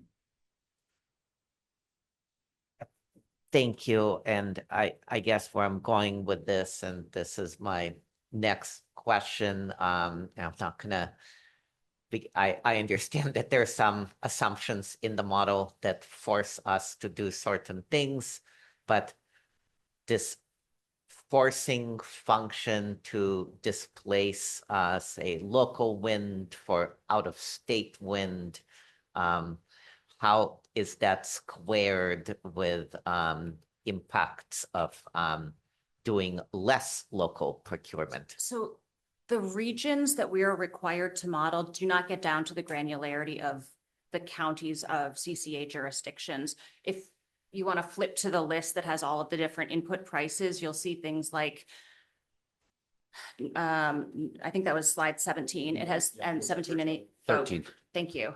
That has things like New Mexico wind that is delivered at Palo Verde versus New Mexico wind that is delivered at Willow Beach. It's much larger or much larger territories. The IRP does not really allow modeling at such a granular level as Alameda County resources versus and Stockton, San Joaquin County resources. That would be included in broadly Northern California or PG&E NorCal resources. We did, as John described, we did limit the amount of in California wind that we would allow the IRP or the model to give us, because the IRP only assumed there were 1,000 megawatts of in-state wind available, and we are roughly 10% of in-state demand. So it's not reasonable to assume that we can take all of the in-state wind, for example, even though the Altamont is in our service territory. We're just competing with too large a group of load serving entities. So we told the model, take more than, be willing to take more than your fair share. But if we told the CPUC we're going to take all of the in-state wind, they would not think that that's realistic. Okay. That makes sense. Going to clean energy requirements, the AVA internal clean energy requirement, is that aggregated across by choice and 100% renewable? This is clean energy. And so as you see, what is clean energy? There's a note at the bottom of the slide. Clean energy does not equate to renewable. The definition of renewable resource in California is very specific and limited. And when our Renewable 100 product is 100% California eligible renewable resources. Clean energy can include things like large hydro, which in the state of California does not qualify as renewable. So the clean energy requirement is, yes, it is the summation of our portfolio, inclusive of Bright Choice and Renewable 100. But it would not be 100% renewable. Yeah, understood. And you've answered that question. I think this might be my penultimate question. The IRP emissions versus power content label slide. This one, yes. Yeah, this whole misalignment between IRP and PCL and slice of day and different things. Are there currently any regulatory or legislative efforts to get that under basically one set of assumptions? The short answer is no. I admit that I find it a little bit frustrating, but I can also admit that there are benefits to the different counting methodologies in different places. That's the short answer. It's also probably politically correct. One thing I just want to highlight on this. This is a really fundamental point for us as an agency as we think about our supplemental analysis and try to read the tea leaves on what regulatory changes may happen in the future. And there have certainly been already regulatory changes in our agency's life where emissions accounting has changed on us. It does have a pretty material impact as we think about our own decarbonization goals and how we classify this stuff as clean. How do we measure that stuff? And what does it mean to be 100% clean if there's a variety of different accounting methodologies? So while it can get pretty technical and wonky as to exactly what the precise methodology is, fundamentally it is a really important topic that I intend to revisit with our board as we both better understand what the regulations will be, but also as we predict what we think it could be, because we are making procurement decisions that go out 5, 10, 15, 20 years. And you do not want to procure something and say, this is 100% clean today. And in 10 years, that definition changes. That puts us in a risk position, either with our own policy or, with state regulatory requirements. So I just want to point that out and know that that's going to come in the future for discussion. And to that end, when we come back and do the supplemental analysis and discussion around it, we will talk about the trade-offs between net annual emissions accounting versus hourly emissions accounting. Great. And my last question, and this may be somewhat related, it's on the CAISO market exposure slide. This misalignment between, LSCs having to take non-displaceable system power, and while AVA, this will look like curtailment. Like, I guess my question is just like, is it just a matter of this whole process being set up really for IOUs rather than CCAs? No, definitely not. The IOUs are dealing with the same constraints that we are dealing with. So they will have the same emissions constraints. It won't be the exact same, emission allocation numbers, but they are very much dealing with the same emissions constraints. This data is a little bit outdated. I haven't worked at PG&E in almost 7 years, but when I last worked at PG&E, when I was a PG&E employee, the focus was more on renewable percentage, less on what is your emissions content. Perhaps that prioritization has changed at PG&E over the past number of years, but I would say that the CCAs do tend to be more focused on emissions and less on renewable percentage targets, whereas at least in the past, the IOUs were more focused on the percentage targets. Okay, thank you so much. Okay, do we have any other questions from our directors? Director Balch? Yeah, if I may, thank you, Chair, and I'll try to be brief as well since I've seen it several times, but I appreciate the presentation. I want to ask staff, what do you believe is our confidence interval in our central updated forecast? I know you're saying we do not expect it to be the actual that plays out, but I'm going to ask what the confidence interval you think we have in it is compared to what non-compliance with the requirement for reporting is. If we miss something or if we've misreported, what is the penalty or risk to AVA? Because I see this entire process as extremely new, extremely complex. Yes. So what's our risk if we've missed compliance? Maybe I asked that. Missing compliance would be failing to file the materials. If we file the materials and there's an error or there's like a cell missing or something like that, they'll tell us, fix this and refile. There's no penalty for that. It's fine. If we fail to file the analysis and associated documents on time, I'm not sure that there's a dollar penalty associated with it, but there is now, there is now a basically per a dollar per day. It's like 1,000. Sorry about that. I believe it's $1 per day after the filing if we fail to file by August 10th. Now, the filing itself, as Marie is describing, we submit something, we can correct it as they have questions. This is very common for every LSC out there. There are always issues with the workbooks, for example, and other things. This is common, but there is an actual penalty if we do not file on the deadline. Yeah, and to be clear, I know we have a good faith intent to file, to be compliant. And here's why I'm asking the question the way I am, right?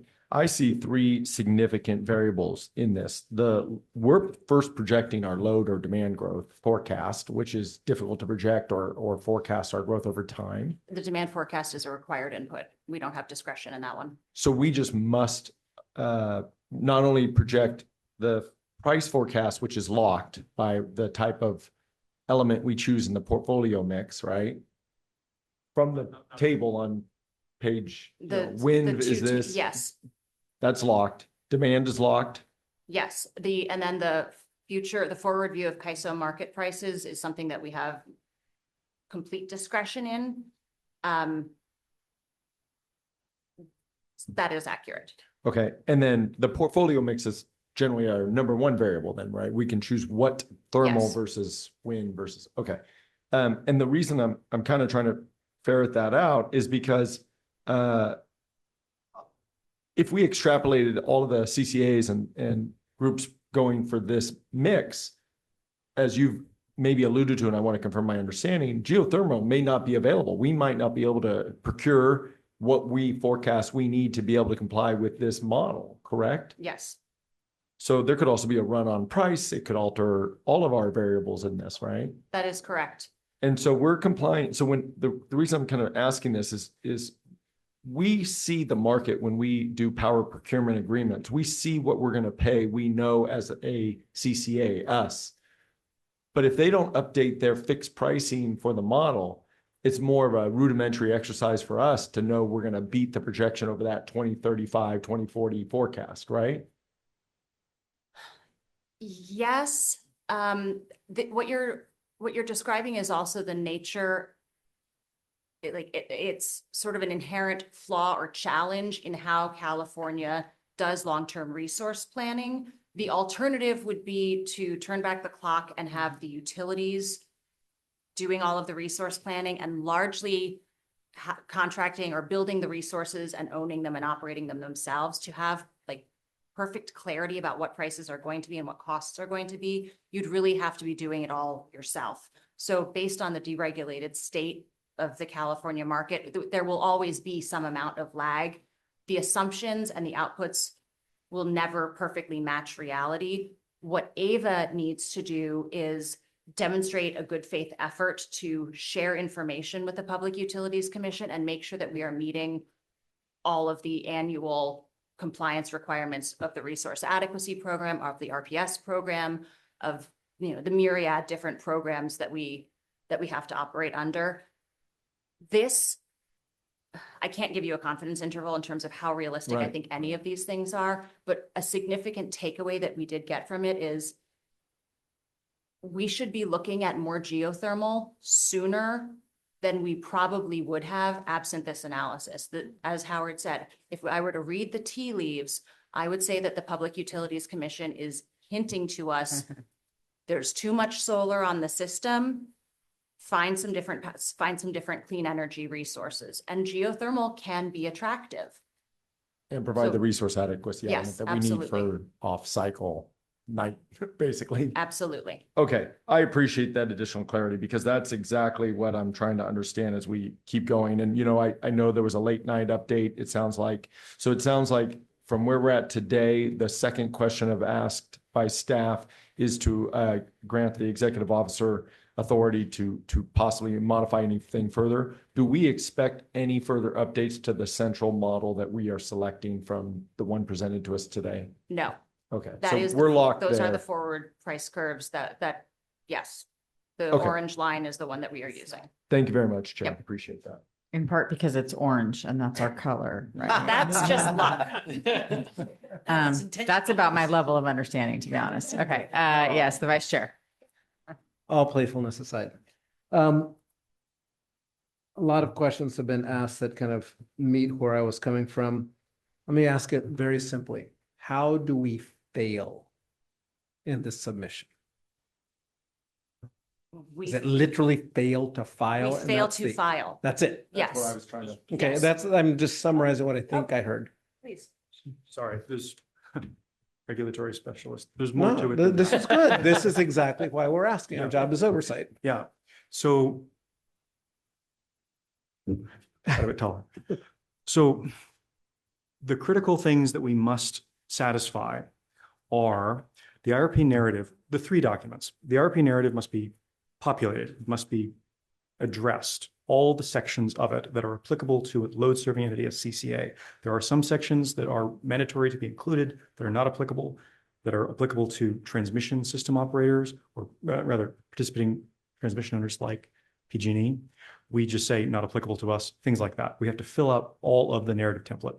1, 2, the portfolio that we choose, that we include in the submission, in the resource data template, must qualify. And how does it qualify? This is the other part. So between the resource data template and the Clean System Power Calculator, we must meet or exceed the reliability requirements. We must have sufficient capacity across the horizon of the planning period to meet our reliability requirements for each year with resources identified in the portfolio. We have to select them. We can't say, we'll figure it out. We have to say, we will meet 100 of whatever with 100 of these things, even if we say 95 of those are not really realistic.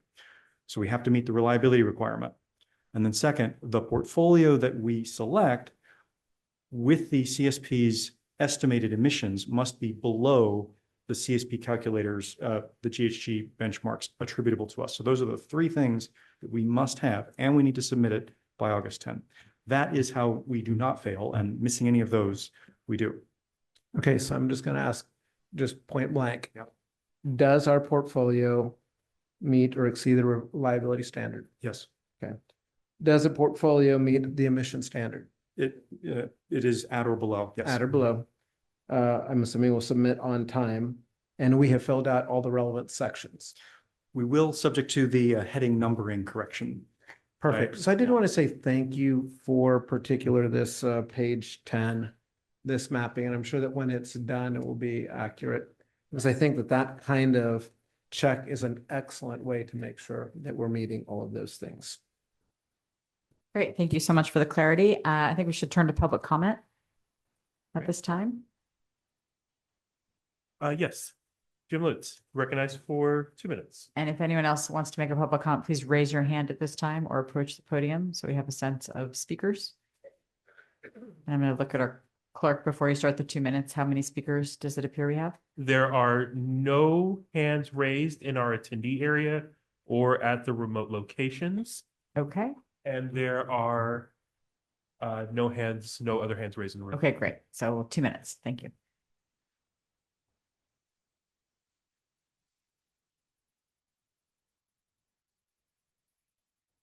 Okay, Jim Lutz again. In a former life, I did modeling that was similar, and I understand all the sort of frustrations and headaches that come with it. From what it sounds like, we have to use a modeling tool that if you had complete freedom over it, might be a very good tool for AVA in-house. But to fill these requirements that one was so worried about, we have to do the pre-filled versions of it. So that's my sort of high-level take on it. My question is there a process to get the various model requirements in the PUC that they require to get them updated, to get their cost assumptions updated, to get the model algorithms that they use updated? How realistic are they? And can they be challenged and corrected? And I understand this is regulatory, so the answer is no, not this year. But, next year, do you have ways to improve that? And is this a good enough tool that you can take off the templates that the PUC requires and use it in-house? And is it of value? So mostly just questions, but appreciation for the type of work you're doing. Okay, thank you. Let's go ahead and close the public comment, bring it back to the board. Do we have any last minute questions and or comments?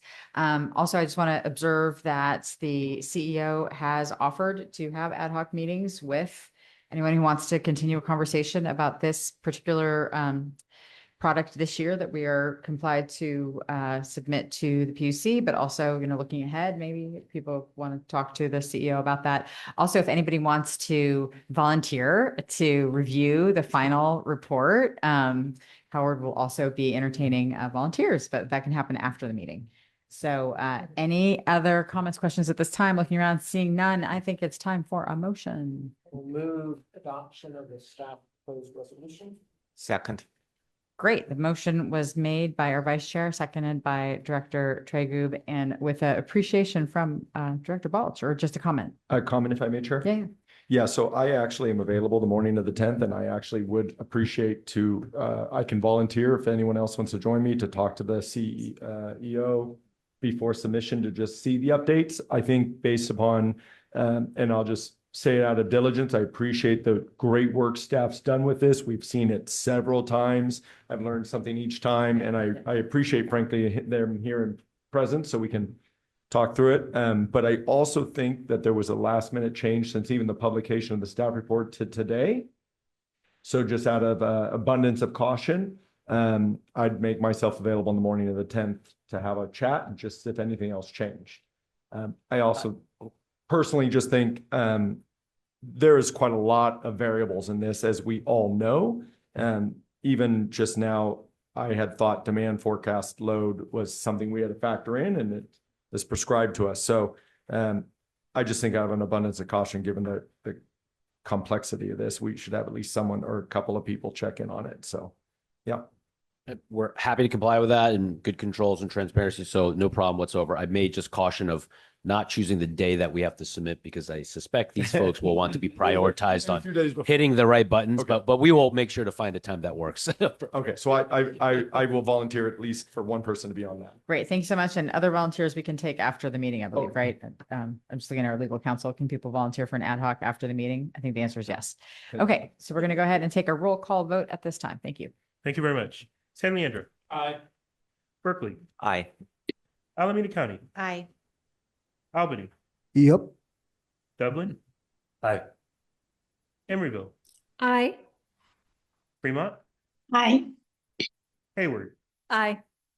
Livermore. Aye. Newark. Aye. Oakland. Aye. Pleasanton. Aye. Stockton. Aye. Tracy. Aye. Union City. Aye. Piedmont. Aye. Motion passes unanimously. Okay, we're moving on to agenda item 16, which is Ava Bike electrification extension. This is an action item. We have received quite a lot of written communication from the public on this item. So let's go ahead and do the presentation, and then we'll do a straw poll before the presentation. Let's do the presentation, and then we may take a straw poll before we do public comment. Go ahead. Great. You can get the slides deck up. Oh, my apologies. Thought I was sharing it.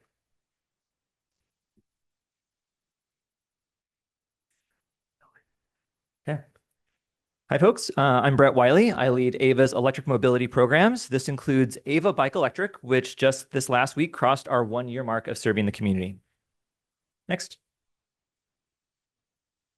Given the impact over the past year and ongoing demand, I'm here today to present a staff proposal on extending the program by an additional 12 months through calendar year 2027, and to add $2 million to the program budget through already board-approved but unearmarked vehicle electrification program funds. This proposal received broad, enthusiastic support from city staff that attended Ava's monthly MuniPals meeting on June 24th and was unanimously approved by the CAC on Monday. Before going into detail on the proposal, I'll provide an overview and share the impact to date in the program. And you can go to the next one. Ava Bike Electric was conceptualized as a service area-wide program available to any Ava customer, regardless of income or housing type. Those interested fill out a brief application to enter a monthly random drawing. Folks are notified whether or not they are selected in each monthly random drawing and can be in up to 6 consecutive drawings without being selected before they need to reapply. Rebate holders can use those funds at a local participating bike shop as a point of sale voucher to deduct off the total receipt. Equity is designed into the program with at least 40% of the e-bike incentive funds and 100% of the safety equipment incentive funds for income qualified participants. E-bikes provide affordable, fun, and sustainable alternatives to driving. Supporting e-bikes also strengthens our partnerships with local businesses and communities and reduces road congestion. That last goal is especially important to our program co-funder, Alameda County Transportation Commission. Our current program budget is $10 million, with $6 million from AVA's net revenues and a $4 million grant from Alameda CTC. A requirement of that funding is that we had to make the program open to all adult residences of Alameda County and not just AVA customers. This is why we work closely with Alameda Municipal Power to include the city of Alameda in this program. 2 years ago, I presented to this body on a contract with Aptum, our program administrator that manages random drawings, rebate holder support, bike shop participation, and rebate redemption. Last July, our program launched smoothly and has since run monthly rebate random drawings as scheduled. The program is currently scheduled with its last random drawing in September and would end in December. Program interest has largely thrived with community partner promotion, earned media, and word of mouth. AVA only sent out 1 email to those on our newsletter when our program launched and intentionally held off until 3 months post-launch to reassess who actually needed more resources to be engaged. In that assessment, we noticed that Stockton, Tracy, Lathrop, and Fremont applications were lagging compared to the proportion of residential accounts in AVA's service area. As a result, we developed a targeted marketing campaign that included emailing every residential customer in those San Joaquin County jurisdictions, as well as including program materials during the inclusion period for unincorporated San Joaquin County, and emailed 10,000 Fremont customers that boosted participation well above what it was prior. So far in the program, over 6,000 new e-bikes have been purchased, and 55% of rebate funds have been redeemed by income qualified participants.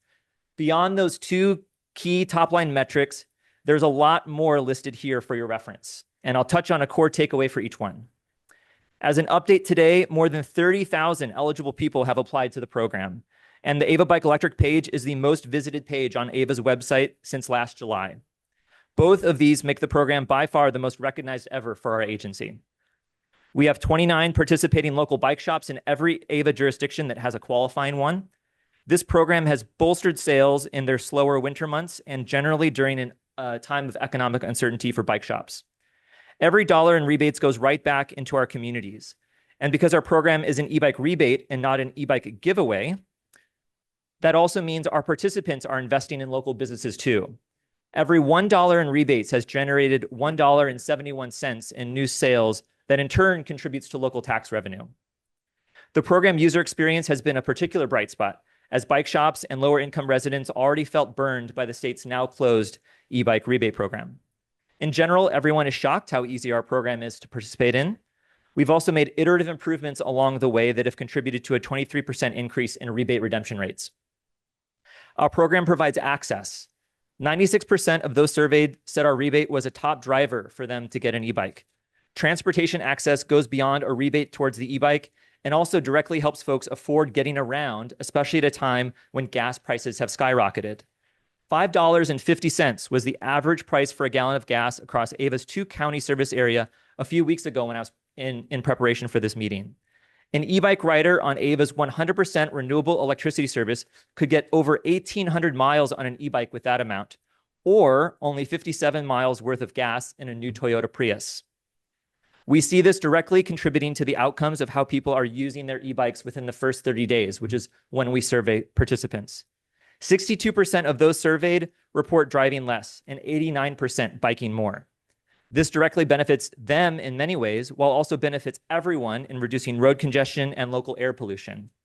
Every 23 e-bikes purchased in the program has the greenhouse gas equivalent of taking 1 fossil fuel car off the road for an entire year. Ava's brand is benefiting too. Since launching a year ago, the program has generated 44 media hits, over 83,000 new users visiting our websites, and our customers are taking notice too.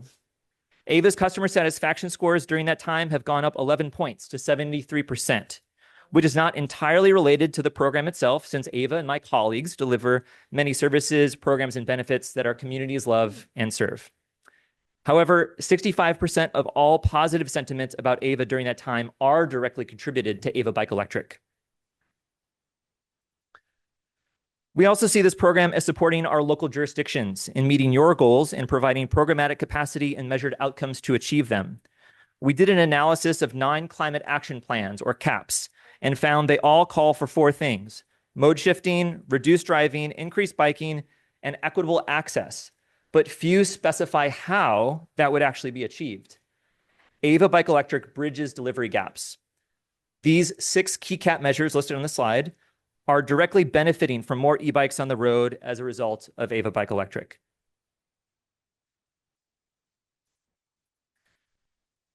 Now, this is a complicated table. I'll break it down.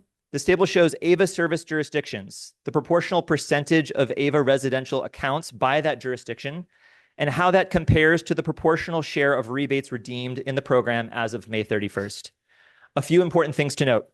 City of Alameda isn't served by Ava, but it is by this program since we receive funding from Alameda CTC to serve all of the county. Our unincorporated service area is captured in the county totals below, and the proportional percentage of applicants and rebates dispersed largely tracks with the rebates redeemed figures, so we left them off this table for a simpler view. Program participation is fairly proportional relative to who Ava serves, with the exception of San Joaquin County, where, as I mentioned, we have focused heavier targeted marketing.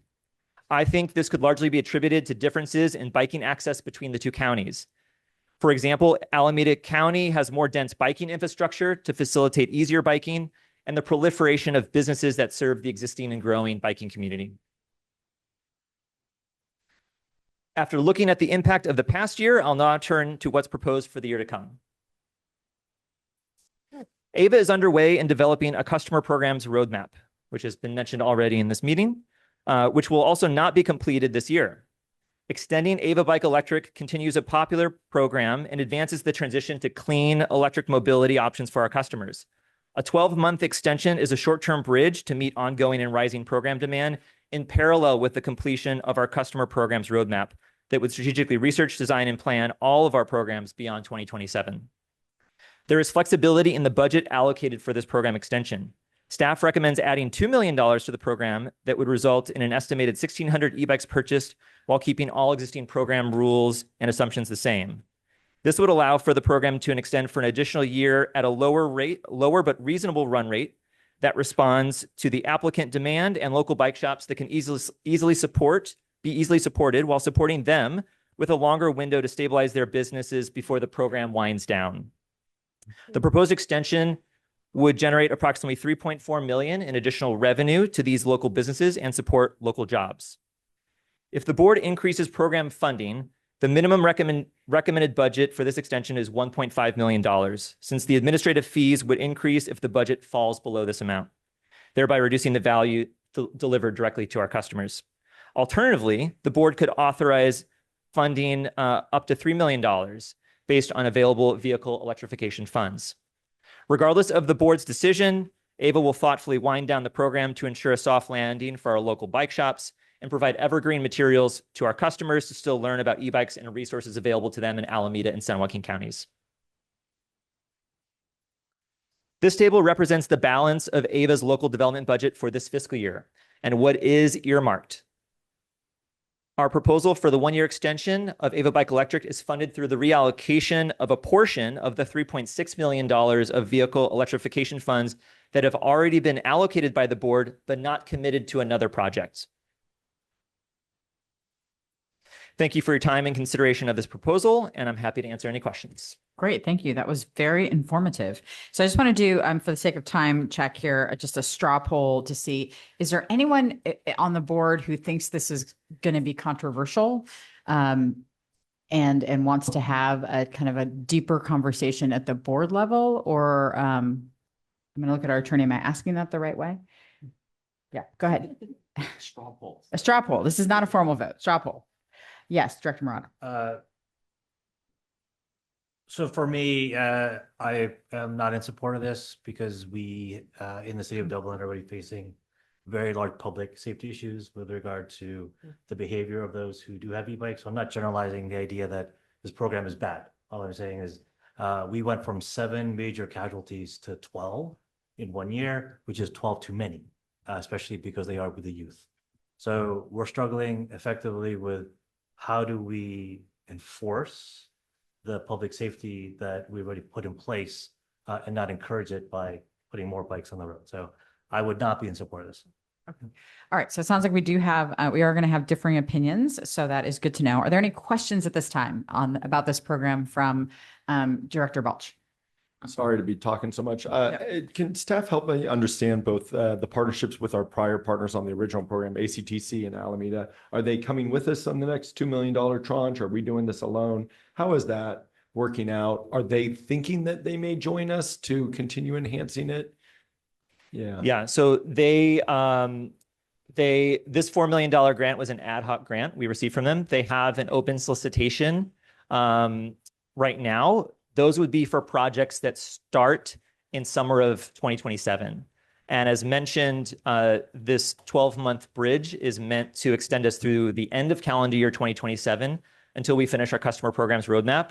We decided to not apply for funding that would take us beyond 2027 and a longer-term commitment for this program.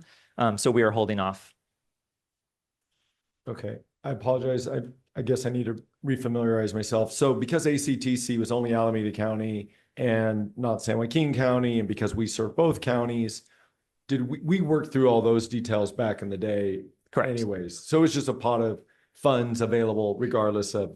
Right. We have $4 million. We're on track to spend down that $4 full million. They invited us to submit another proposal. But that funding, if we even won that funding, it wouldn't start until summer 2027. We are planning with this proposal in front of you to end the program in December of 2027. We don't want to extend the program more than beyond. We don't want to extend it beyond calendar year 2027 because we're waiting for our customer programs roadmap to be done. That would set our longer term strategic direction. To be clear, there is no additional funding from ACTC that we're seeking with this extension. This is purely AVA funds. Yeah, I'm picking that up. Thank you very much for the clarification. So why would we not want the program to continue past 2027? So our customer programs roadmap is currently being developed. I think Howard mentioned it's coming to the September board meeting. AVA is deciding to not create any new programs, and for programs that could sunset at a time when the customer roadmap is going to be finished, we will let the customer programs roadmap determine our longer term investments. So it could go beyond. It could go if it is found through the process we're going to evaluate all our programs. That's correct. This proposal is just for the next calendar year, though. Yeah. Okay. Thank you for the clarification, Chair. Okay. We have lots of folks who want to talk. I'm going to turn to Director Marquez. Thank you, Chair. A great report. Excellent. Really easy to track. I love the data and analysis. Excellent job. Thanks. When we initially talked about this, I did raise concerns similar to our member from Dublin, only because I had just recently had a meeting with Washington Health, and it's a level 2 trauma center now. And that was one of the biggest uptake of incidents were related to e-bikes. So I had asked when this was coming online, what are we doing to educate the public in terms of helmets, education? So can you speak to a little, contextualize that for us? And then are you aware, it was unfortunate to hear the data about Dublin, but are you aware of concerns throughout the county, any city in Alameda or San Joaquin with fatalities, accidents? Just want to make sure we're being mindful of that. So if you have anything to respond to that. Yeah, happy to respond to that. So safety is a top priority for the program. For all of our participants, we include an e-bike riding guide and as a packet that we email to every participant, whether or not they get a rebate. That includes a specific section on safety. We also, to make sure that safety is not a barrier to participation, all of our lower income households who get a rebate also get a $250 safety equipment rebate. That includes helmets, locks, and lights. And we've heard that's been a sufficient amount and has been a great benefit for those who have participated in the program. It should be noted that this program is only for adults, and we do not encourage e-biking for children.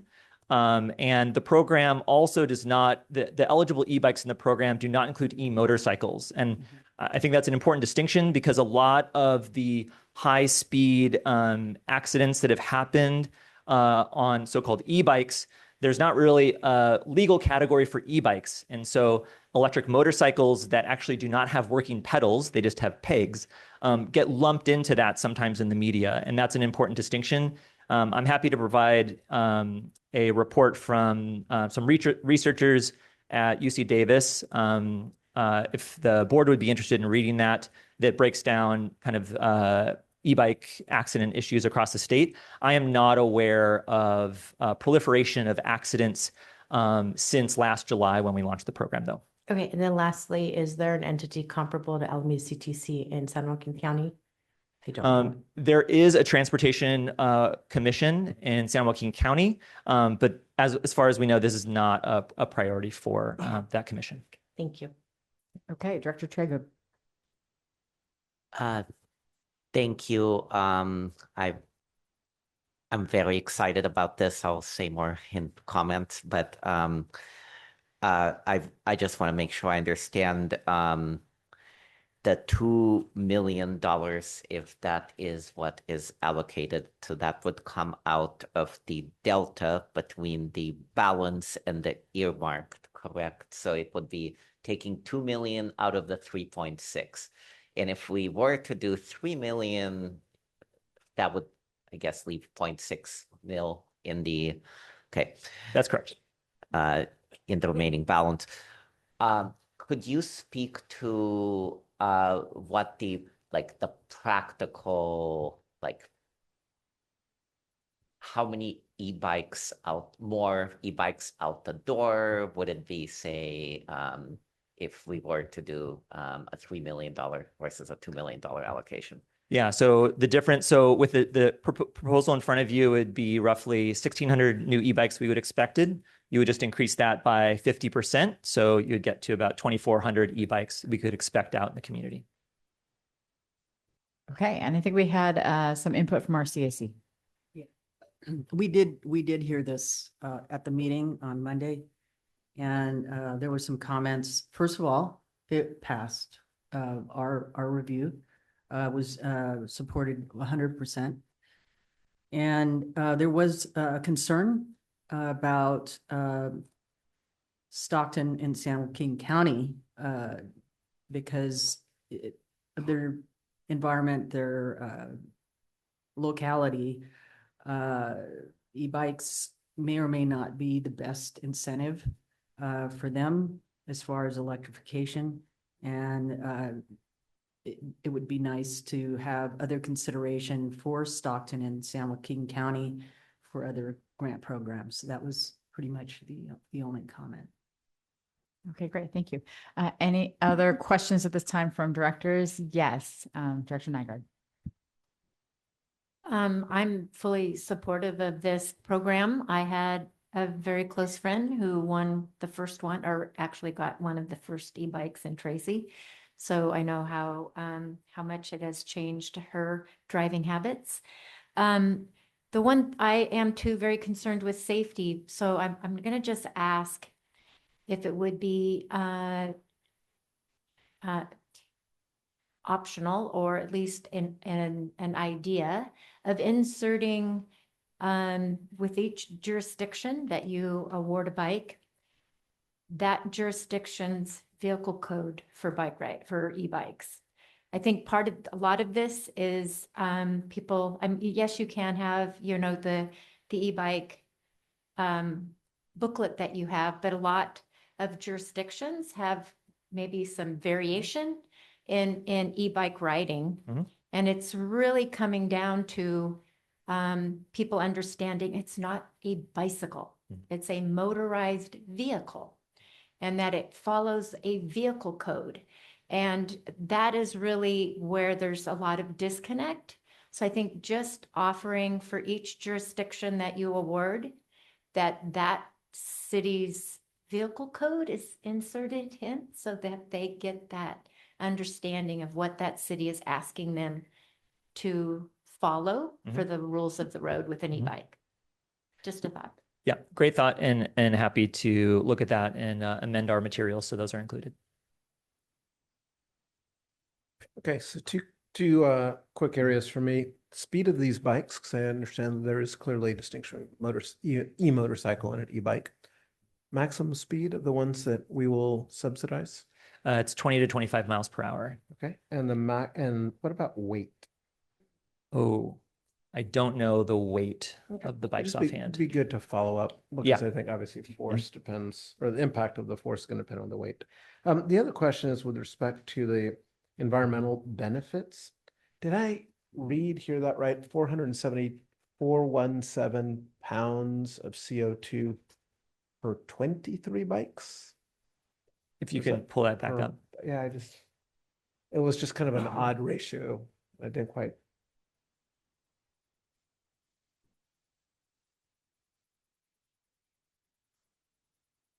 It's the impact slide. What I'll do is I'll just pass on that question. So I'm gonna change my support, but it was just kind of an odd way, if I saw that correctly. Sure. An odd way to I present. think I think the way it was phrased, if you go one more, go up. Up.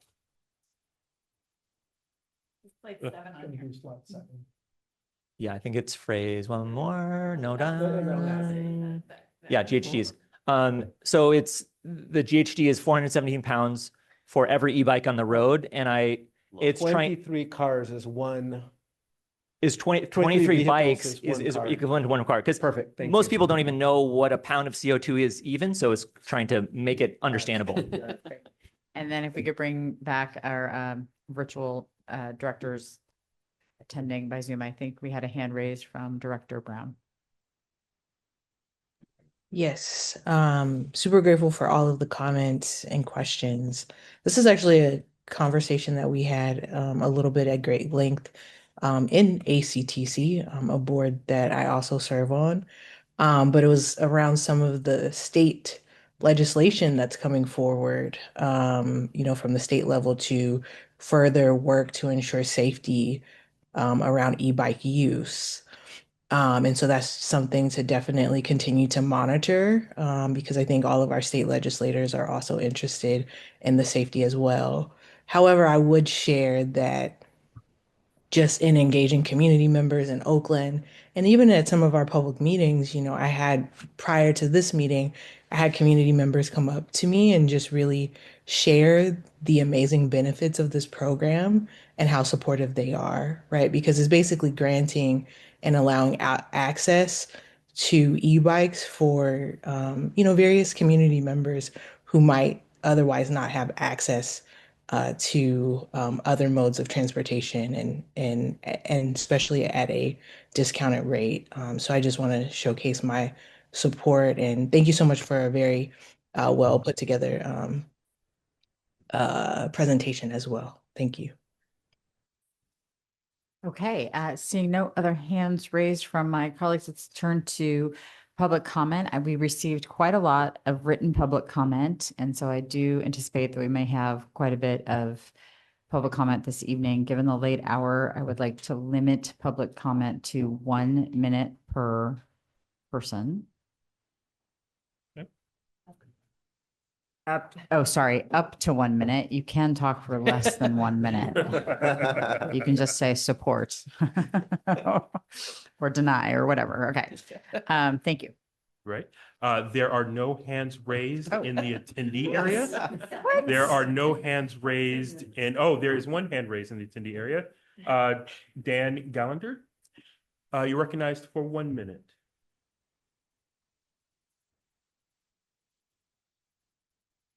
Oh, sorry. Yes. I'm not Dan Gallagher, though. I'm sure. Can I just? Yeah, please. Please come to the podium. Thank you so much. Yes. Dan Gallagher, recognized for 1 minute.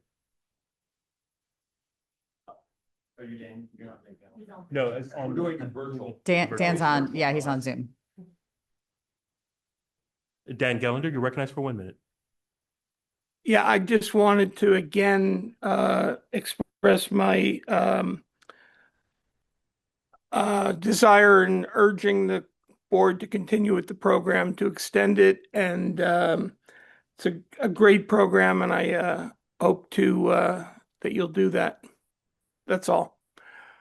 Please approve. Thank you. Great, thank you very much.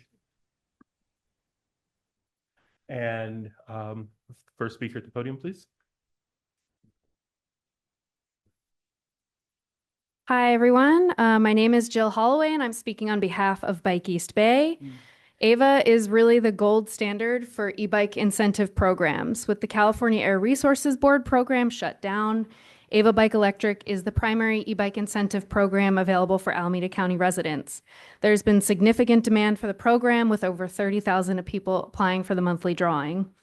Personal transportation is the largest source of greenhouse gas emissions in California, and this program demonstrates significant climate change mitigation. Extending the program and approving additional funding would mean an estimated 1,600 new e-bikes purchased by participants, translating to hundreds of thousands of greenhouse gas emissions reductions in just 1 year. Bike East Bay has gathered over 660 signatures on our petition asking you to extend the bike electric program, and you've received dozens of public comments in support of the program. And just to quickly address the issue on e-bikes versus e-motos, while the state of California catches up with regulating e-motos more strictly, the AVA program does specifically only provide incentives for legal e-bikes. Thank you. Next speaker, please.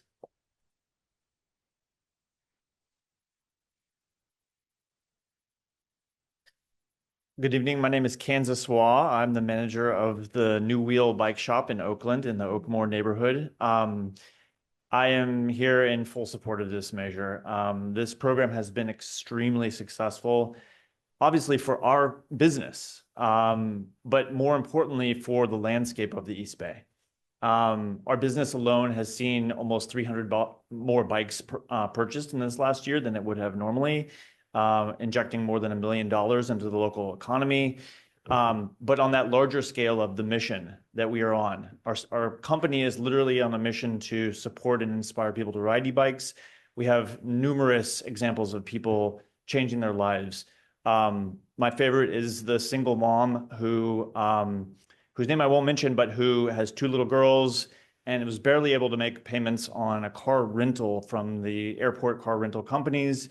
And it got the program, has a cargo bike, and now gets the girls around town with them in a much better way, and really enjoys it. So thank you all very much. Okay, is that it for public comment? There are no further hands raised at this time. Okay, so it's time to have a conversation, if we want to have a conversation and or a motion. Okay, we have a motion from Director Barrientos to move approval of staff's recommendation. Director Tregu? Maybe after I make my comment, I will ask the motioner if he might be friendly to an amendment. I actually wanted to see if we might be able to move $3 million into this program. And let me tell you why. I know easy for me to say with Berkeley being 200% of the uptake by population. But I have witnessed how much this particular program has changed so many lives for the better. And I think in terms of just our value proposition as an agency, this is exactly the kind of program that I fervently believe we should be investing in more of. And I would say to the concerns around safety, which are very legitimate concerns, and on the council side, I have worked extensively around, including with Bike East Bay as a stakeholder, around the safety of micromobility devices. There are many different solutions to that, and some of that are really on us as city and county officials to work on, infrastructure that is safer.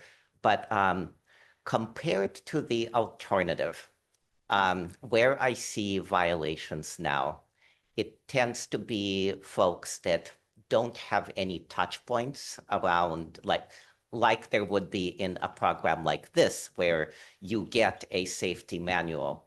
You actually get subsidized for a safety package with lights and maybe a helmet. And that to me is a much safer alternative than folks just kind of jerry-rigging their own device. So with that, yeah, I just, well, last thing I'll say, I told this to Howard when we had our one-on-one. I have never seen, first of all, I've never seen so many support comments as someone who is usually used to seeing a packet of comments and having all of them be in of opposition or concern. This is unique and exciting. Also, just the fact that this small but mighty AVA team has pretty much single-handedly created a situation where local bike shops have literally so much business going out the door that they need to adjust. This is very exciting to me. So I would just ask the mover if he might be friendly to a $3 million allocation. It was increasing it, yes. Sounds friendly to I will me. second. Okay, so we have a motion by Director Barrientos, a friendly amendment, and second by Director Tregub. And I think any other comments at this time before we take a roll call vote? No other. Oh, yes, Director Roche. Yeah, I am supportive of this program, and this is coming from a city that unfortunately lost our last bike shop. We don't have one, so we're not benefiting from the sales tax. But my hope is, I mean, we have a pretty healthy percentage of residents that are applying for this program, that maybe that environment will come back, that our community will be able to support a bike shop coming back to Hayward. And so I am in support of this program continuing, and I hope more and more people reach out to it. Thank you.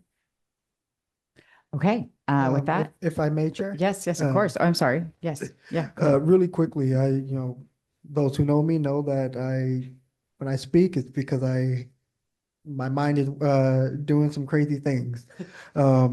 Before I was a poor elected official, I was a very poor graduate student, still technically a poor graduate student. But I was able to benefit from the e-bike rebate program in Contra Costa County back when I lived in Richmond, California. And that made the difference between me being able to safely and timely get from Richmond to Berkeley on campus.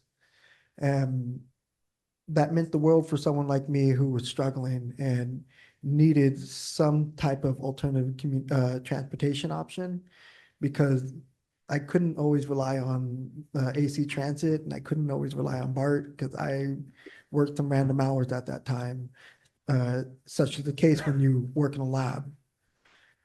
I want to note that point because being able to be on the forefront and run it back potentially with $3 million more can make difference. I know we heard from public comments, but I want to share my anecdotal story there as well.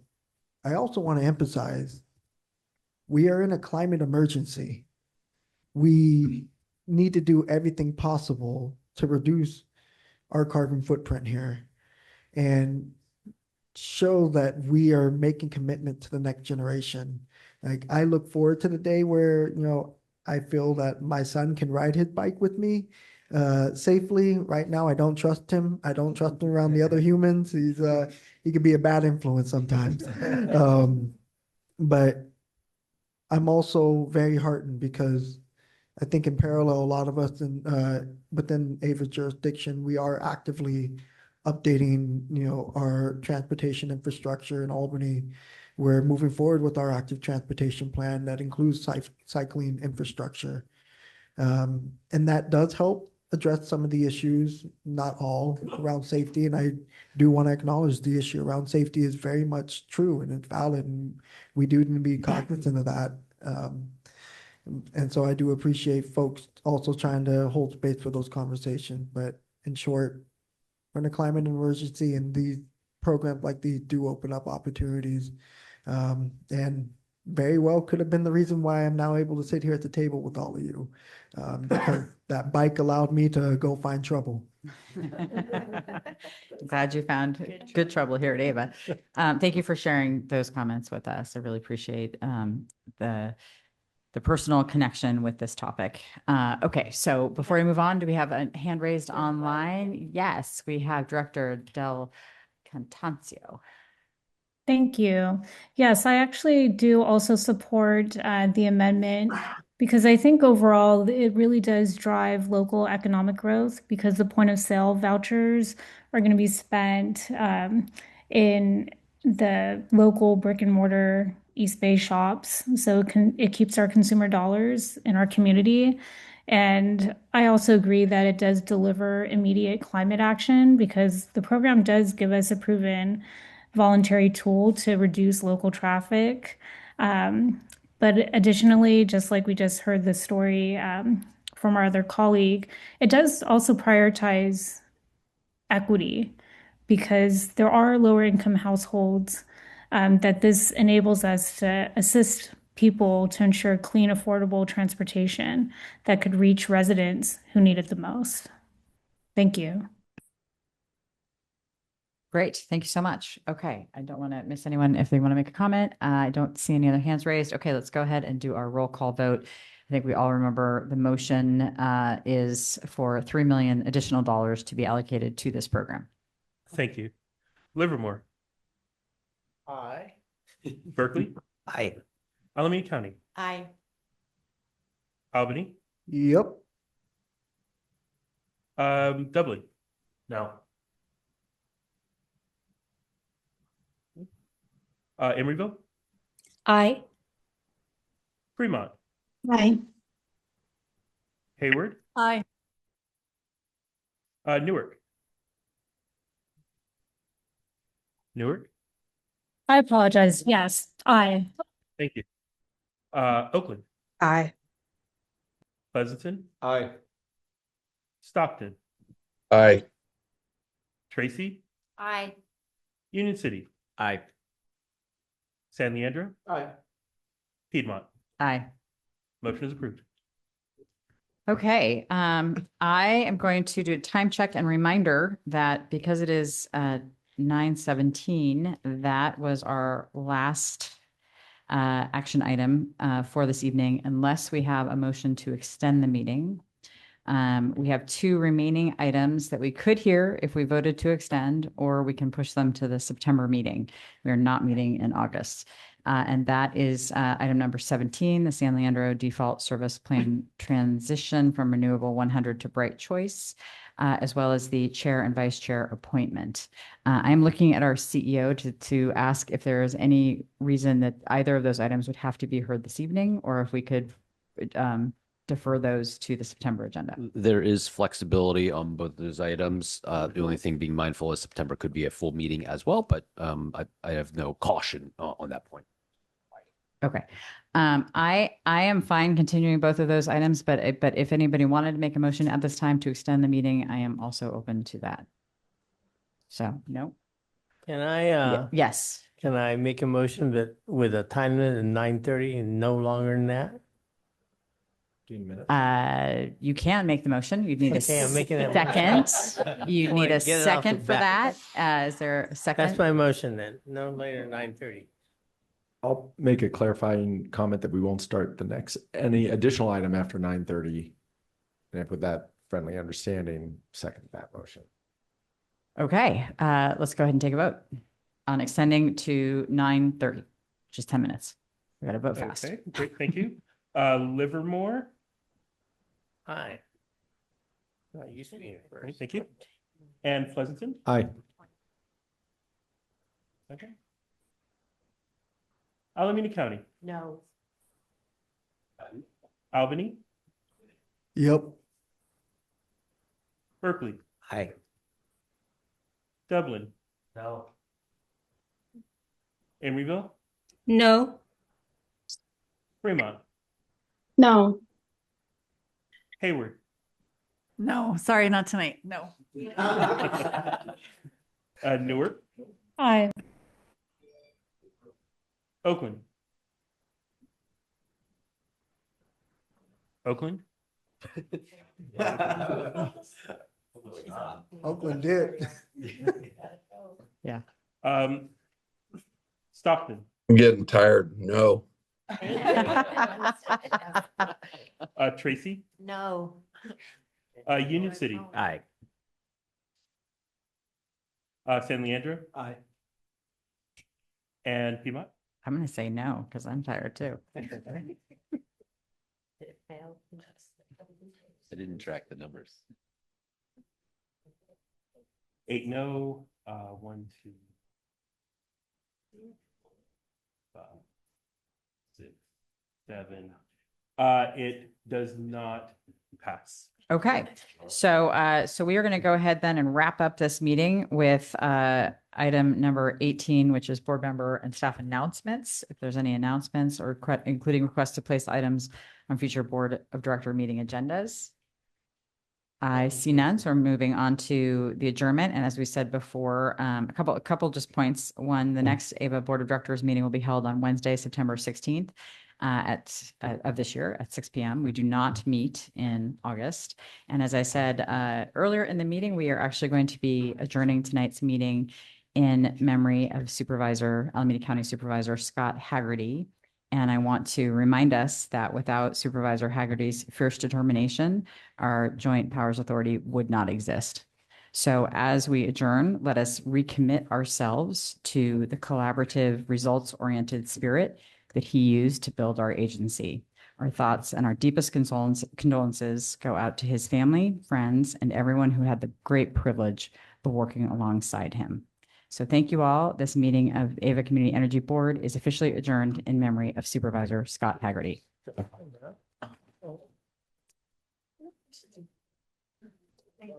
Gentlemen.